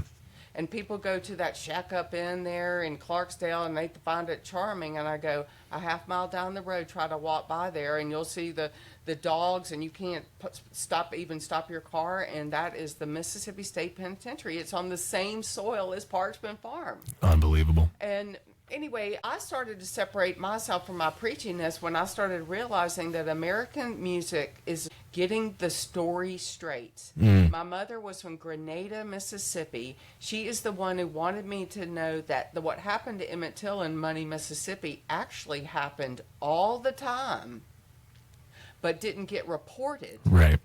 So what we know about these lynchings and these atrocious things that happen to suppress people, they were underreported because the police were in on it too, law enforcement. And my mom always wanted me to know Grenada, Mississippi is right down the road from Money, Mississippi, just on the other side of the interstate. And she was born in 1934, and she always wanted me to know that kind of thing happened all the time. Yeah. And the reason why that one was an inflection point was because of the Great Migration, and that Mamie Till was somewhat safer in Chicago, and she could let the world know what happened to her son on his summer vacation, because it happened all the time. I talk about the Great Migration, about this story, about the instruments, about blues music, about funk, about soul, about jazz, the Great Migration, Mississippi and Chicago. And the story of Emmett Till is about Chicago and Mississippi. Another book recommendation that you would dig if you haven't already read it, there's a writer named Hari Kunzru who has a book called White Tears. And it's a fiction. It's fiction, almost horror, but it touches on a lot of the stuff that we've had we've talked about in this conversation. So like it talks about vinyl. It centers around like vinyl junkies, collectors, white Yeah. vinyl collectors who have taken blues music and turned it into this commodity. You know, they've sort of colonized what was, you know, they've colonized blues music. Okay. Mm-hmm. And in doing that, they start chasing this enigmatic blues artist. And in learning about him, you learn the story of places like the Parchment Farm. You learn the story of the people like Emmett Till, who you never heard their names, but ended up buried, you know, beneath roads. You know, they're forced to work and they would die and just cover them up right there on the road they were building and pave over it. You know, That's and why Worse Than Slavery was the title of this book. Yeah. This thing that happened in the Jim Crow South really was worse than slavery because it was extra brutal. Because prior to this, you actually had to pay for a slave and take care of it. And it was an animal. They set this caste system up on this is almost an animalistic thing, but you paid for one that you paid for, right? Well, when we started using the Parchment Farm and Angola Farm and all of these farms free enslaved labor, you don't have to do anything. These bluesmen were not all lawless. If you were an able-bodied black man, you got swept off the street for doing nothing, and they needed the labor for literally. They were just laws. just walking down the street. It didn't just matter walking down the street. Whether in many ways this happened in Ohio and other places too. It's time to mine. It's time to harvest and all this other stuff. And you incarcerate them, and it's the origin of the bail system. Is exact. I mean, was originated right there too. We're still using this today. Yes. I mean, asset seizure, which is, you know, this huge problem today. You know, that's that most decent the origin of all of can't that. afford a good lawyer if they were to get into trouble in itself as a peonage system. And I think that's why we've got extra white outrage now. Because white people are starting to know what it's like to be less than white. There's something extra lawless about what's going on in America. And I go, it's always been this way. They did not build these prisons for white people. No, I mean, and this is, I mean, it's a cliche to even bring it up because this is cited a lot. But Adolf Hitler and the Nazis pointed to the early 20th century systems of the United States and the Jim Crow era and how we approached mass incarceration and how we codified work farm. Right. We codified the separation of races. This was all like, I mean, deeply inspirational to what turned into the Nazis, you know, a couple of decades later. It's also the reason why we let them get away with it for so long and waited. We could have saved Anne Frank's life and a lot of other people. Another thing to watch is Ken Burns says America's involvement in the Holocaust. A lot of this anti-Semitism started here. Hitler, another populist and opportunist, starts to recognize this angst coming. And you were exactly capitalized on it. I'm reading right now. I'm about to finish a prequel by Rachel Maddow, which is about this and how the Nazis. We were the prototype for their system, and Henry Ford, people like that, and people like Lindbergh, and these Nazis. They were Nazis. They were bona fide. I mean, Hitler had a picture of Henry Ford on his wall, and through that, this right-wing populist kind of anti-Semitic, deeply racist, deeply misogynistic sort of power center develops and that's exactly what they're attempting. I mean, when you get down to it, I mean, any of the racialized policies of Germany or the United States anywhere is really just trying to get us into, I mean, I take a Marxist view on everything, so it really just puts us into two categories, which is those who have power and those who do not have power, and that's the dichotomy that we live in, you know, all the time. But that's another great book. If the prequel really, I think I like Rachel Maddow actually as a writer more than I like her as a commentator or as a news person to deliver my news to me. I don't really necessarily want my journalism to look like that kind of sensationalist, you know, kind of rhetoric. But man, this prequel really tells you like the roots of what we're seeing right now, which is a you know, you can't call it neo-Nazism because that has a really specific, you know, that nomenclature just has a specific meaning, but you could call it new Nazism. There is a direct line. It's not, they basically went underground at the end of World War II, did things subversively throughout the South, throughout all over the U.S., to sort of fly under the radar for decades, and now they are back and they're right out in the open. And when you see Elon Sieg Heiling or something on stage, or Stephen Miller straight up, you know, verbatim, you know, basically using the rhetoric of Adolf Hitler or Himmler or Goebbels or any of them, it's not coincidence. These are the grandchildren of the Nazi, you know, fascists that did everything that they did in the 1930s and 40s.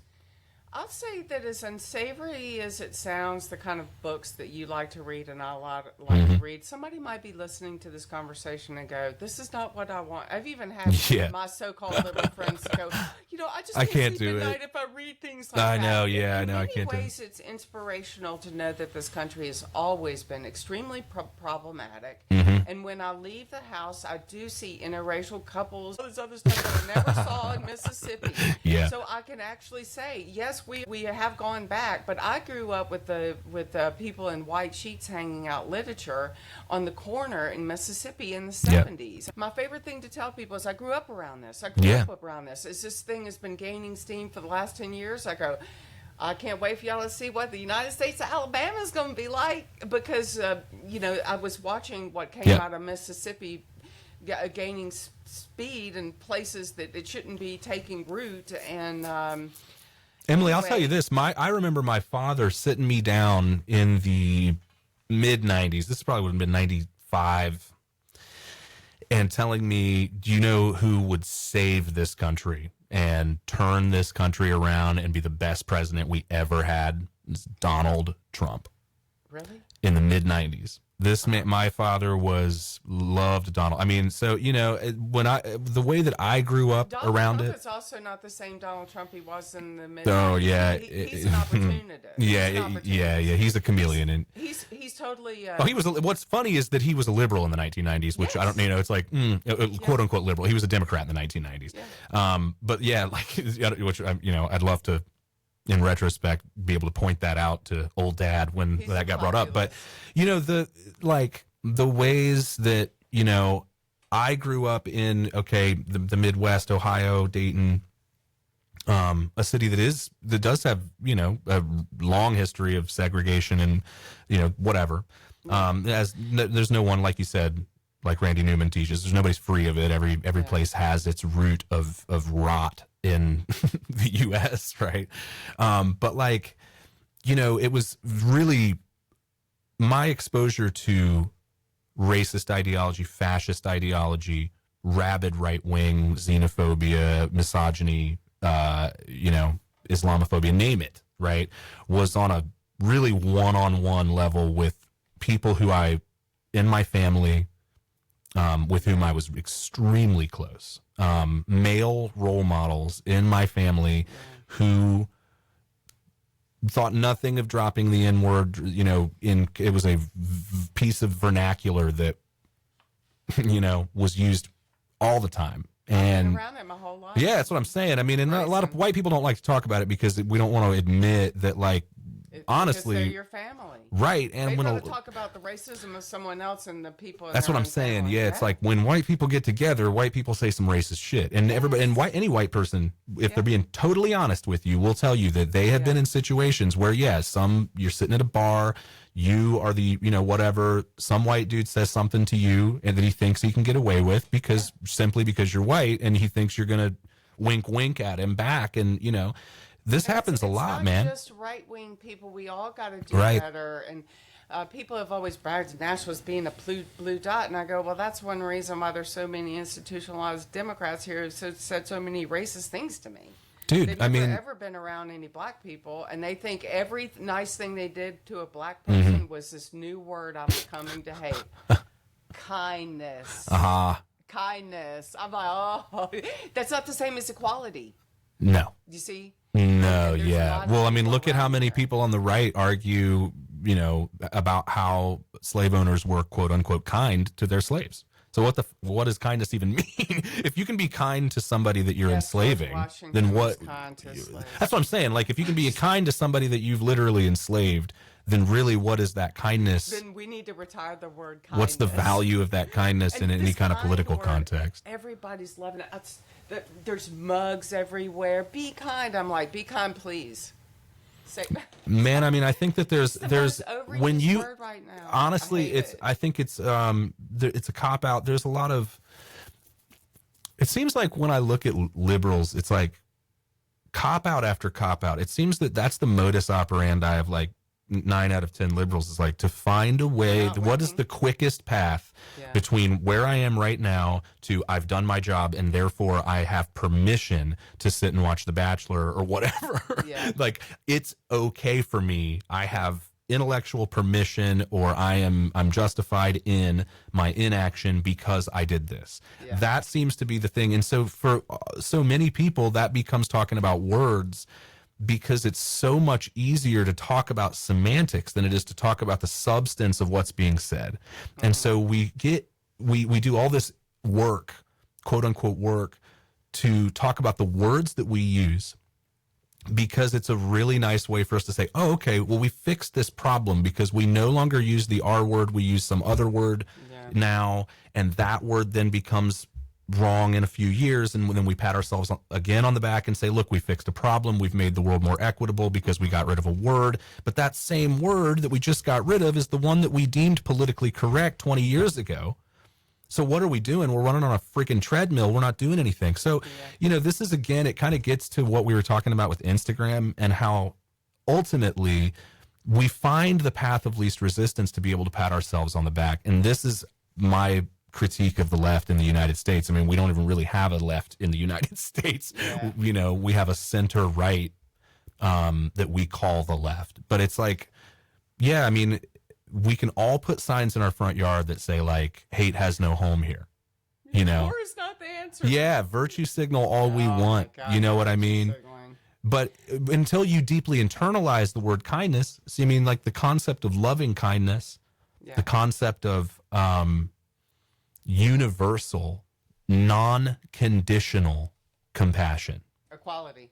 right? That is equality. All When about you say it's equality. non-conditional, universal, in the sense that I have a sense of obligation to loving kindness to every organism, big, small, long, short, here, there, north, south, east, west. I have pure love, right? That's something that I think, man, we could really, really use that in the world. But what people call kindness, when I'm like, I Generosity, smiled at they're a black lower than woman me, in the but look how grocery nice I line. am to them. That's what I'm saying. While I do nothing to free that person, to liberate that person from their oppression, to liberate that person from their suffering, Yeah. that is just an egocentric form of kind of self-congratulatory shit that really doesn't have a You know lot of what I'm gonna tangible do? meaning. Here's what I'm going to do. We got to get to the gear talk. Oh my. And I also have to use the bathroom because I was drinking tea and coffee. So here's what I want to do. For the listeners, I'm going to be very kind. And I'm going to warn people that for well over an hour and a half, you and I talked about history and politics. All kinds of things. And if they don't want to hear that, they can go to the second part. Yeah. We talked about how we feel about this as Yeah. it relates to American music. That's right. So we're going to get to the fun part. I'm going to go take a quick break, and then I'm going to get you to tell me about your gear. Okay, we're back to part 2. Hey. Hey, and I'm so excited. So we'll wrap that up, and then we'll get into the music, the fun part. And I want to tell you that to anybody listening, if you want to hear more about Ohio music and M.ROSS, there's some great stuff out there. And this morning I listened to your talk with the gentleman from Beer and Vinyl. Oh, yeah. Oh, And great dude. Anyway, that was a really good talk. Man, yeah, Ohio music. We talked a lot about Ohio stuff. It's all there. Man, and you know what? You and me talked about Bill Fox one time, Yes. and I talked with him about Bill Fox a lot, Yeah. and we had a mutual connection in Matthew Cause Matthew from Cause. Not a Surf, who you are friends with, right? Or you are acquainted with, or but I consider him a friend. Yeah. I've gotten to know him. I stalked my way into his life just right? like you did, John. Yeah, in yeah, Richmond. right, yeah. No, that's cool. Yeah, he's a cool dude. He's really cool. They did very a cool. really cool Bill Fox cover of a song called "Electrocution," which is like one of the coolest Bill Fox songs. And Well, you they're got great. into all kinds of great stuff with him. Oh, yeah, And yeah. So if anybody, we're not cutting it short. It's just it's out there. Go It listen is, to it. It's indeed. called Beer and Vinyl, and you talk about your new record a lot. You talk about your label, and it's all there. Yeah. So No if doubt. anybody wants to know more, it's there. And then yesterday, I told my husband. I've communicated with Mr. Perkins before, but I don't know what he sounds like. I went and Googled M. Ross Perkins podcast, and the first thing that comes up is that Jerry Springer. Oh, the Jerry Springer. Oh, yeah. Oh, boy. Yeah, that was a treat. That was a great chat. It was also a great time capsule because It that was. was in 2018. Yep. And a podcast has changed a lot now. Yes. My podcast is amateur. It's a listener-supported podcast. I pay for everything. I've never asked for a dime from anybody Right. or anything. I paid for the whole thing.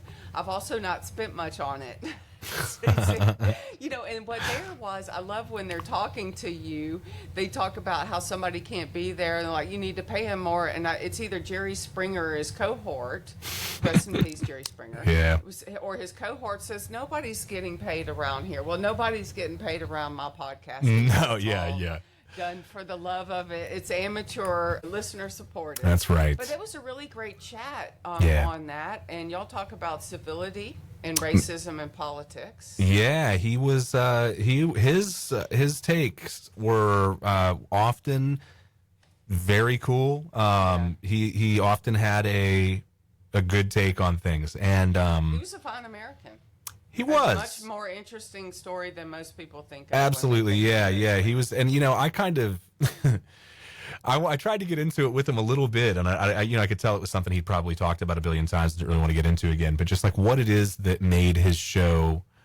I really wanted him to talk about the psychological element of American culture that made his show so successful. I was just really interested to hear what he had to say on that. Because I had a cousin who was on his show. Who was on his show. I listened to the whole interview.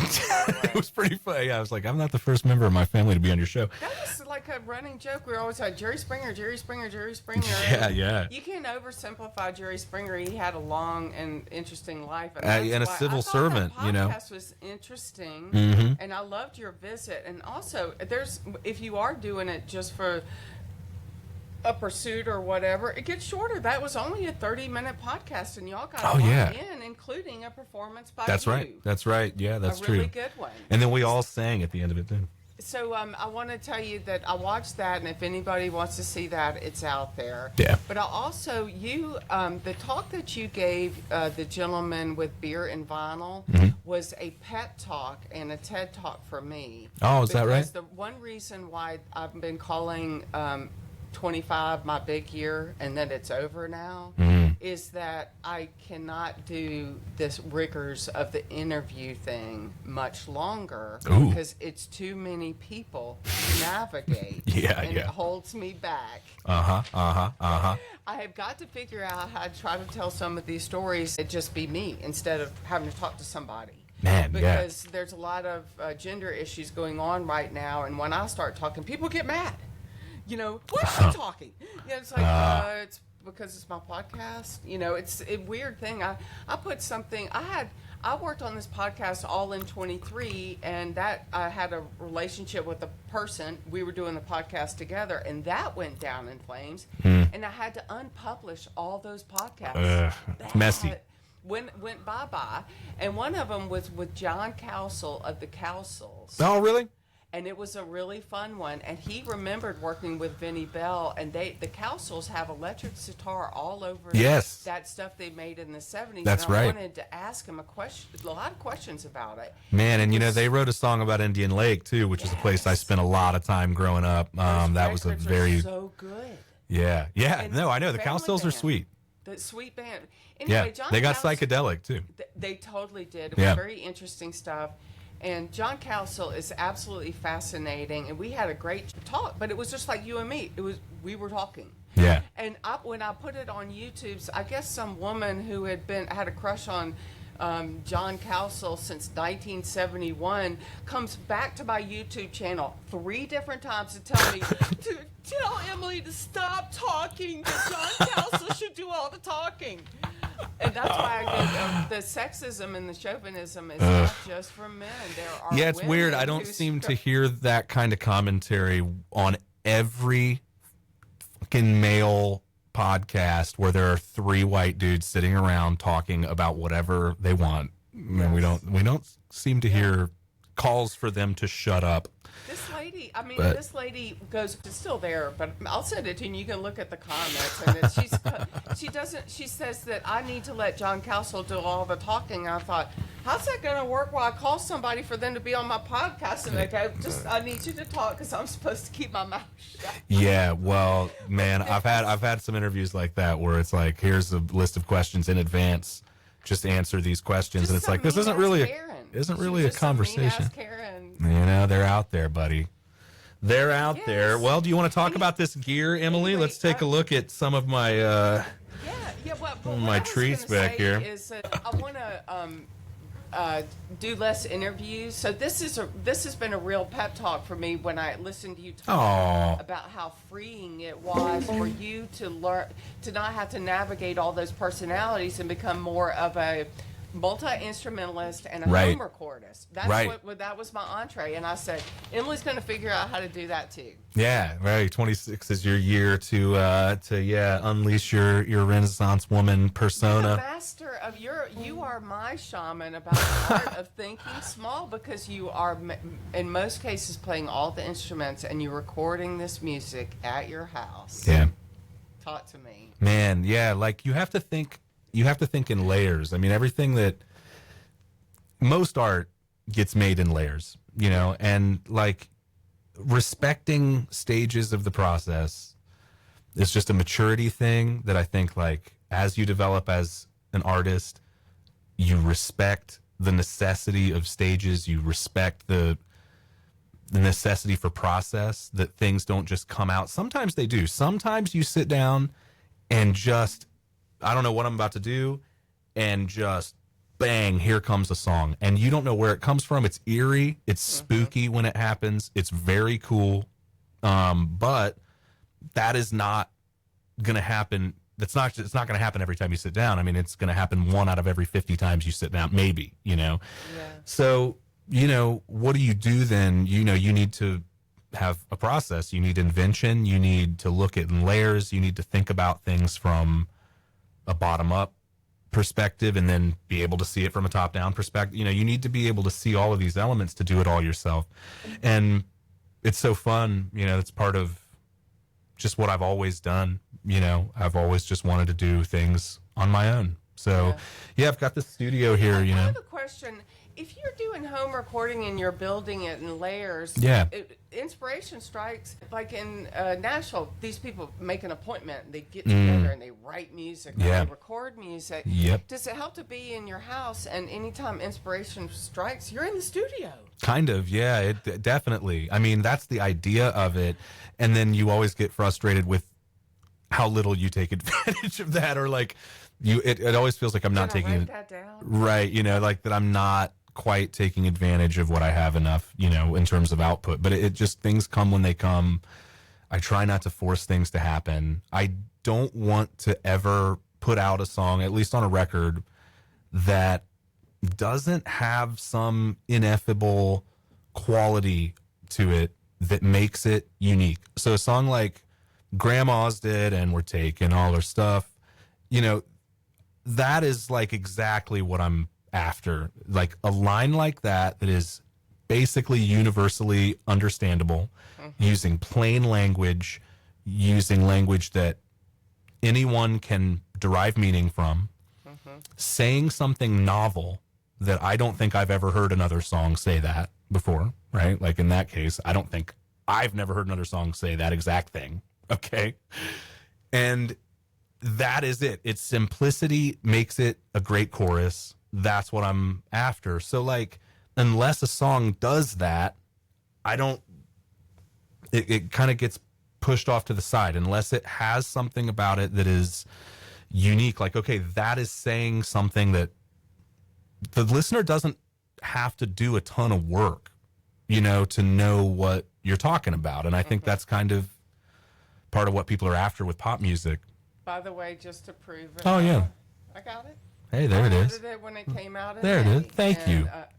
I'm going to call this episode, What's the Matter, E-Money? What's the matter, E-Money?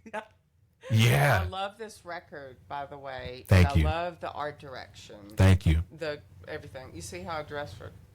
Ah, quite nice. Yeah. We're both turtlenecking right Yes, now. I bought it. Do you care where I stream it if I bought it? No, Thanks, of man. course not. Yeah, gosh, yeah. I mean, honestly, I mean, yeah, music is a public utility, and that's how maybe it ought to be. You know, David Bowie said that. David Bowie said that eventually we have to look at music like the water that comes out of the faucet. Like, we're all entitled to it. It's a collective pool, and when I want it, it should just be there, and I should just pay a flat rate for it, and that's kind of where we're at, you know, and there's something kind of beautiful about that, with all of its flaws, with all of its shit flaws, and when nobody's getting paid, and AI and freaking defense contractors and God knows what else. You know what I mean? It's got a lot of problems, but when I compare it in terms of its equity for artists of any genre, for artists of any ability, it's a lot more equitable. The industry seems a lot more equitable than it did in 2003 or something. I really appreciate you saying that, because as somebody who looks at it and often thinks of things in economic terms, because I was in sales and all this other stuff, what we've got right now is supply and demand. Mm-hmm. We have so many types of artists, Yeah. so many genres, and if that isn't enough competition, you've got dead people. Yeah. Some of the greatest things that you hear on Spotify are people learning about Miles Davis and, you know, Louis Armstrong. You got to compete with those guys too. True. Because this stuff is all being digitized. And Yeah. I love your.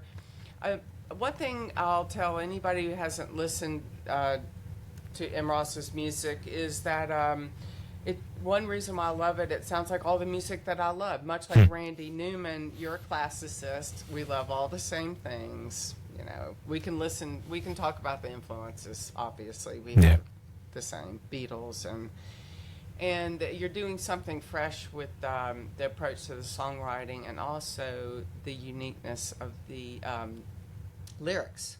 Hey, and I love the spoken word on this, by the way. Ah, thank you. Yeah, man, that was a When cool I'm part of listening that. to it sounds like a field recording. It is. Yeah, that's I did all of that out in public with anonymous participants.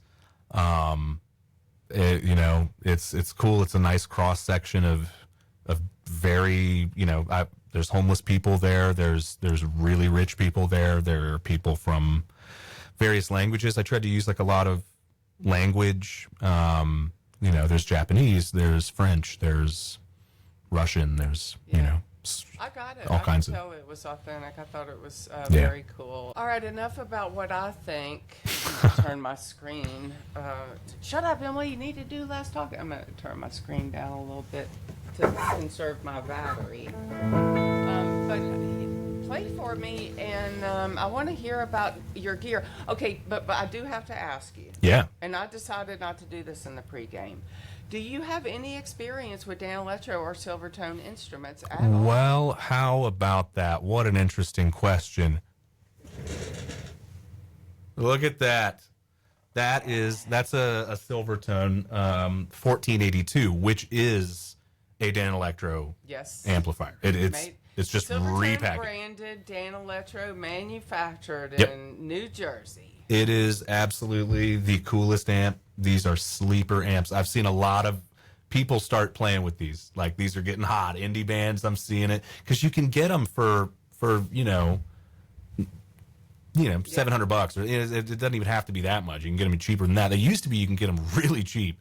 But now people have figured out that circuit just sounds incredible. Like, it is absolutely incredible. That's got the original Fisher speaker in it, which is a real part of the sound. Like, when you take that speaker out, it's still a beautiful amp, but there's something about that Fisher speaker that's just incredible. But yeah, Dano, man, I love it. It's got this classic.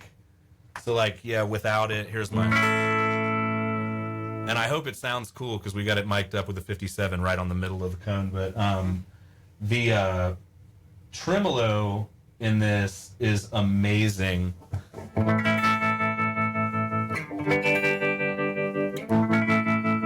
mean, it just sounds gorgeous. I mean, it's the best sounding tremolo I've ever heard. I love this amp so much. You can jumper it, which is sweet. You've got 2 channels, so you just jumper the 2 channels and get a nice driven kind of crunch. You can drive it. Sounds really, really good when you turn it up. It also sounds good at pretty low volume, which is what I've got it at right about now. But I recorded a bunch of stuff with this on my last record.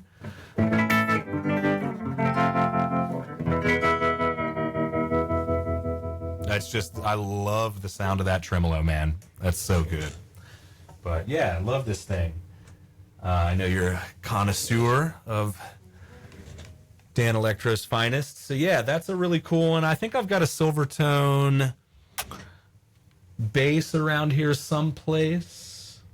Yeah, there is. I've got a Silvertone bass back there. It's nothing to write home about, but it's, you know, something I used for years. I told you I wanted to give you credit. I wrote to M.ROSS during the pandemic when I was listening so much of his music. I heard something wiry, and I wrote to you and I said, "Did you use any electric?" Because you're identified with the psychedelic, you know, music. And I heard something wiry, and I wrote to you and I said, "Did you play? Is there electric sitar here? Do you have any familiarity with it?" And you told me, "No, but Buddy Guy makes me want to have one." Yeah, and yeah. I didn't know Buddy Guy had a history with it, so that sent me down I'll bet, what yeah. I will now call the electric sitar blues Rabbit hole, yeah. Which goes straight to Chicago, by the way. It's wild. That instrument goes way back with several blues, and also Robert Cray. Also, Man, and soul. I mean, like, over soul and funk. tons of soul songs. I mean, using that.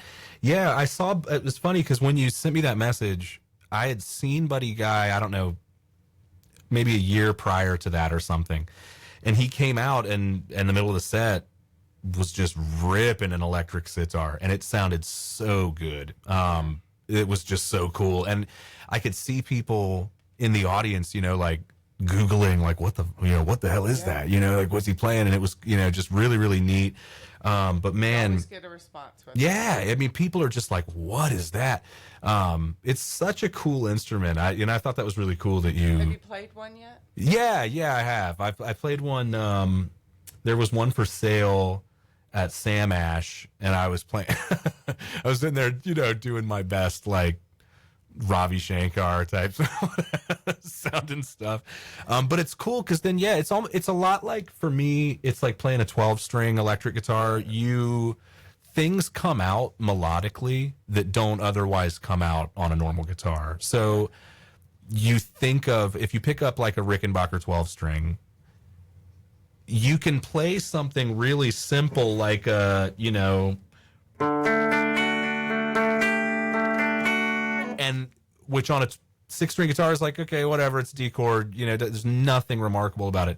But if I plug in a 12-string and do the exact same thing, it sounds like that's a riff that could be your whole song right there. And it sounds like the Byrds, or it sounds just, you know, it sounds really iconic. Exactly. Yeah. The electric sitar is the same way. When you play it, you think of riffs differently, and you kind of, or hooks differently. Another similar thing is Nashville style stringing. You can string an acoustic guitar Nashville style. Are you familiar with that? No, I'm learning these things. This is really a cool thing, and it's a very similar effect to playing a 12-string guitar or playing an electric sitar. Mm-hmm. You know, we were talking about Randy Newman and how, like, certain songs can only come out on a piano. It's like the only way you're going to write that exact song like that. It's a little bit similar. If you've got, so what you do is you take the high string, you take a pack of 12-string strings. Okay, so strings for a 12-string guitar.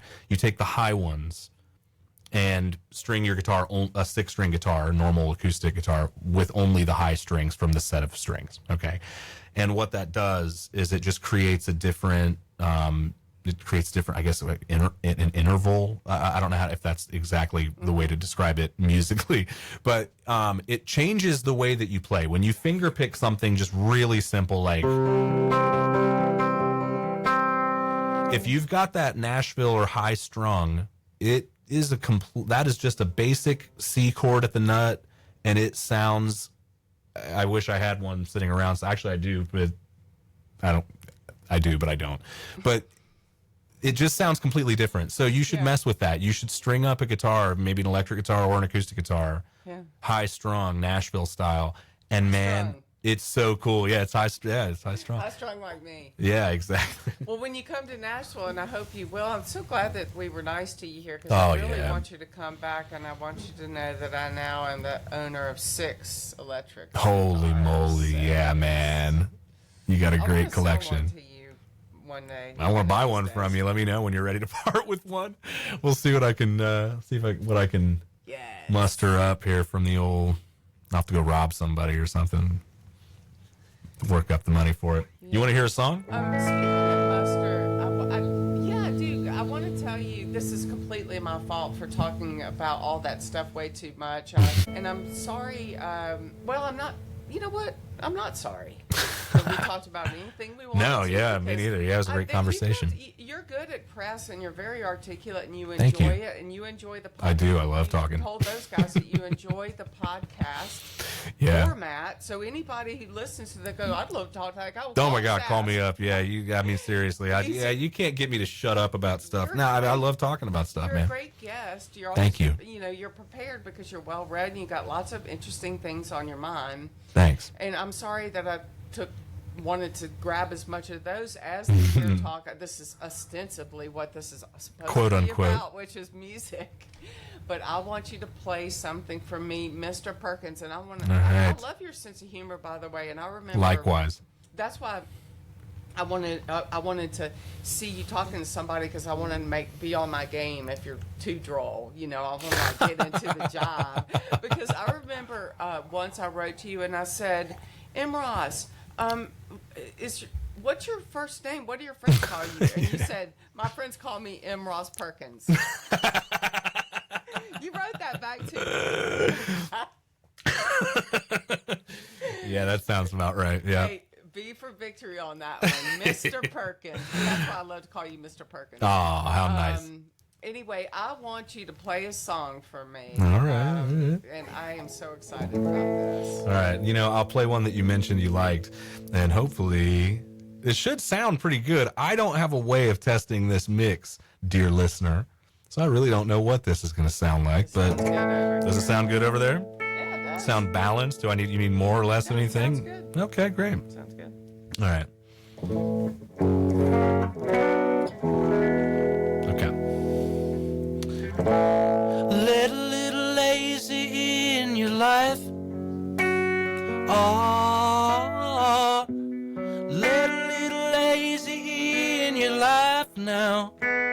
Oh, day's no fun, something's a drag. Everything is sounding weak. Nothing's great, nothing's cool. Think you ought to take a seat. Calling sick, calling late. It ain't like you do it every day. What have you done? Where have you been? Never really got a say. Let a little lazy in your life. Oh, let a little lazy in your life now. Oh, let a little lazy in your life. If you know what's good for you, let a little lazy in your life now. Oh, no big rush, no big deal. So what if somebody's mad? Think of some of the things some people do. You ain't doing nothing bad. Take some time. Who's to say? Why don't you take a single day? Stay inside, hide your eyes.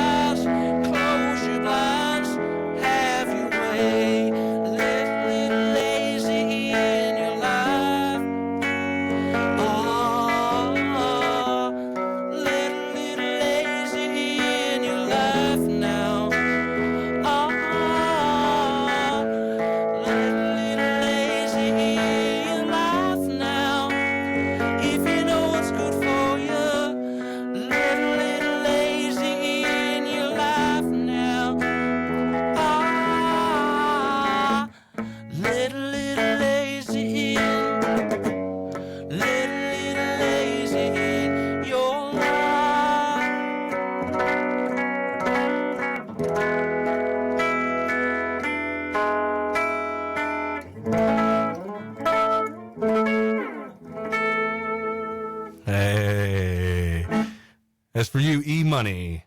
Thanks for having me on the show. How Mr. nice. Perkins. How nice. How nice. Thank you. Thank you. Thank you. You know what? Thank you so much. I love that song. It is my theme song for 20. I do want to talk to some people that are known quantities. I'd love to have you come on again. Yeah. I gotta honestly tell you that I would love for any of these gear nerds that really can talk to you about gear to sick them on you.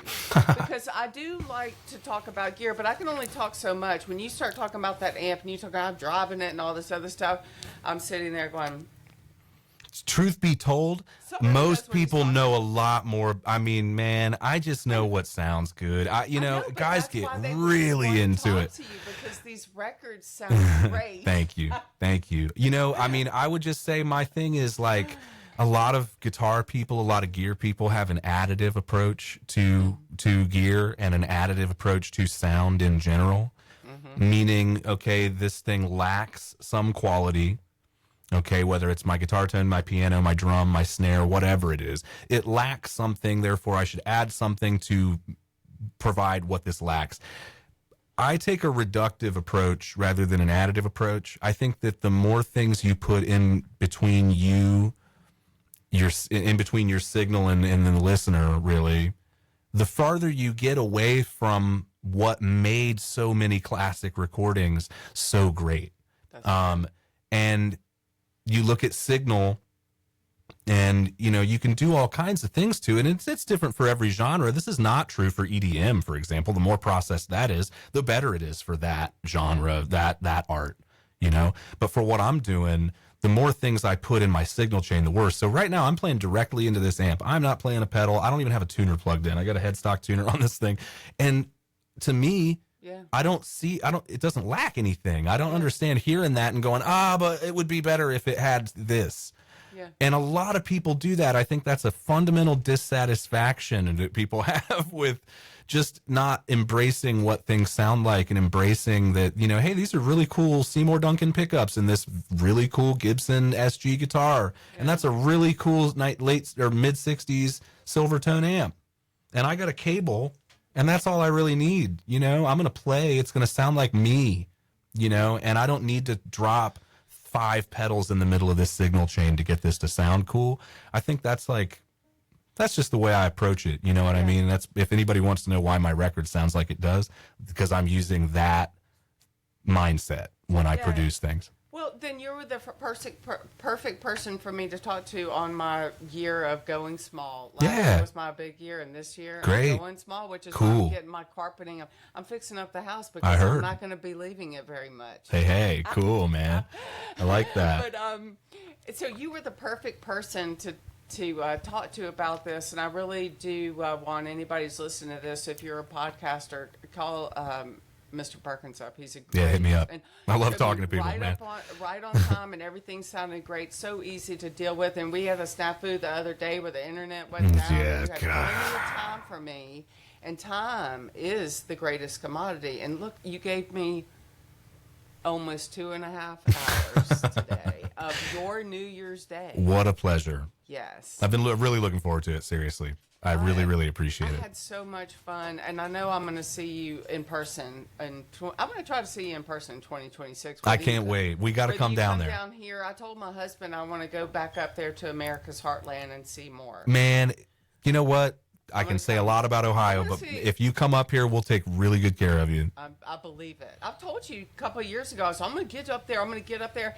And now I have reason to go because what I was telling you about my road trips, all the states are complicated. And what I saw of Ohio. Man, yeah. And as far as your staying small, I know you would love to live in Nashville and be around all this happening stuff, but you staying small with a city like Dayton is also a reason why you can probably do the things that you do. Man, the cost of living, this is the thing. I mean, like, for an artist, economics are complicated. Yes. And all too often, I'm going to say most of the time, all right? And anybody in the industry, they're going to go, I don't know what he's talking about. What the hell is he talking about? But they know exactly what I'm talking about. Lots of people who are successful in a place like LA or a place like Nashville, they have trust funds. They're rich. Their parents are rich. Their families are rich. They're wealthy. They've been funded. There's a magic pixie dust sprinkle of funding coming from somewhere. Okay. Or they had good timing. It's more often than not, like with anything else. I mean, yeah, sure. There's luck. There's always luck. Like I've had friends who might have bought a house here 20 years ago. I see. And the only Yeah. reason why they can stay here. Right. You see what I mean? Right. So but often when I look at musicians, okay, who are, they're riding around in the Sprinter, they're going all over the country.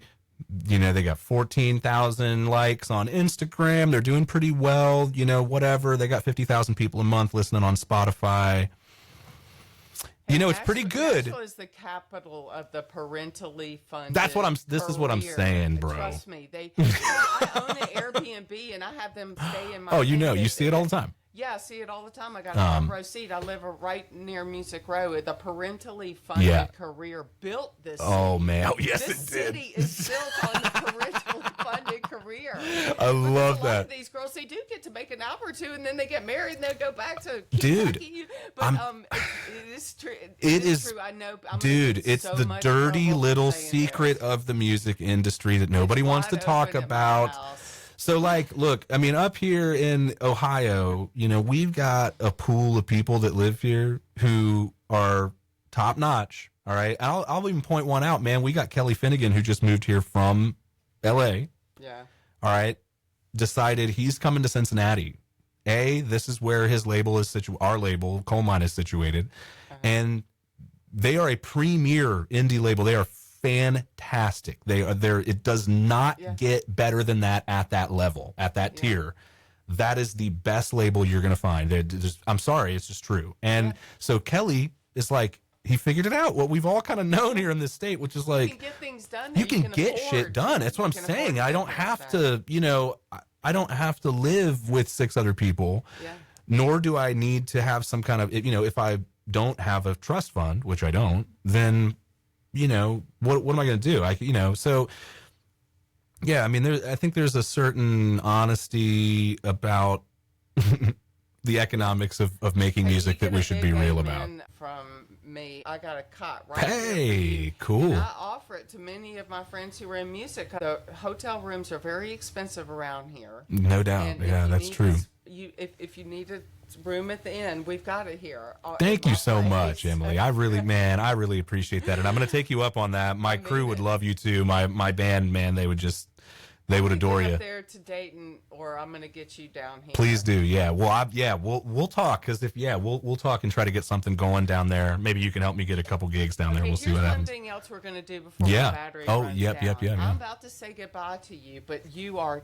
I've stopped handing these out. It's gotten too expensive. I've been buying these copies of my dad's book. Yeah. I'm going to make a special exception for somebody who reads. Oh, how cool! So I'll send you some stuff too.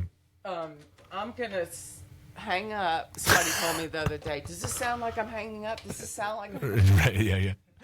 I'm going to hang up to my listeners and thank M. Ross Perkins for the performance, the TED Talk, the Gear Talk, the social commentary, the great opinions, the DIY attitude, all of it. I wanted you to ask me what's wrong with Emily, because the name of this record, your last record, by the way, is What's the Matter, Mr. Ross? And yes, that's right. That's me. Thank you. Thank you so much. I'm going to say goodbye for my listeners, the Lipstick Pickup. Thank you, M. Ross Perkins. We're going to hang up. I'm going to hit stop, but I'm going to leave you because I'm going to get you to give me your address before my Likewise, I'm going to grab yours too. I'm going to send you. Thank you, Sim. That's very sweet. That's super, super sweet of you. I really appreciate it. I'm going to send you some stuff too. You're going to love it. Okay, I'm say bye. Does this sound like I'm hanging up? Click.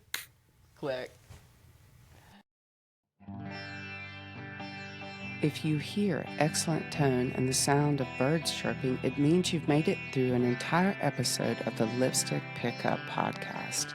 You're as free as a bird now, but I hope you'll join me again soon. Comments or questions? I can be reached at emily@thelipstickpickup.com.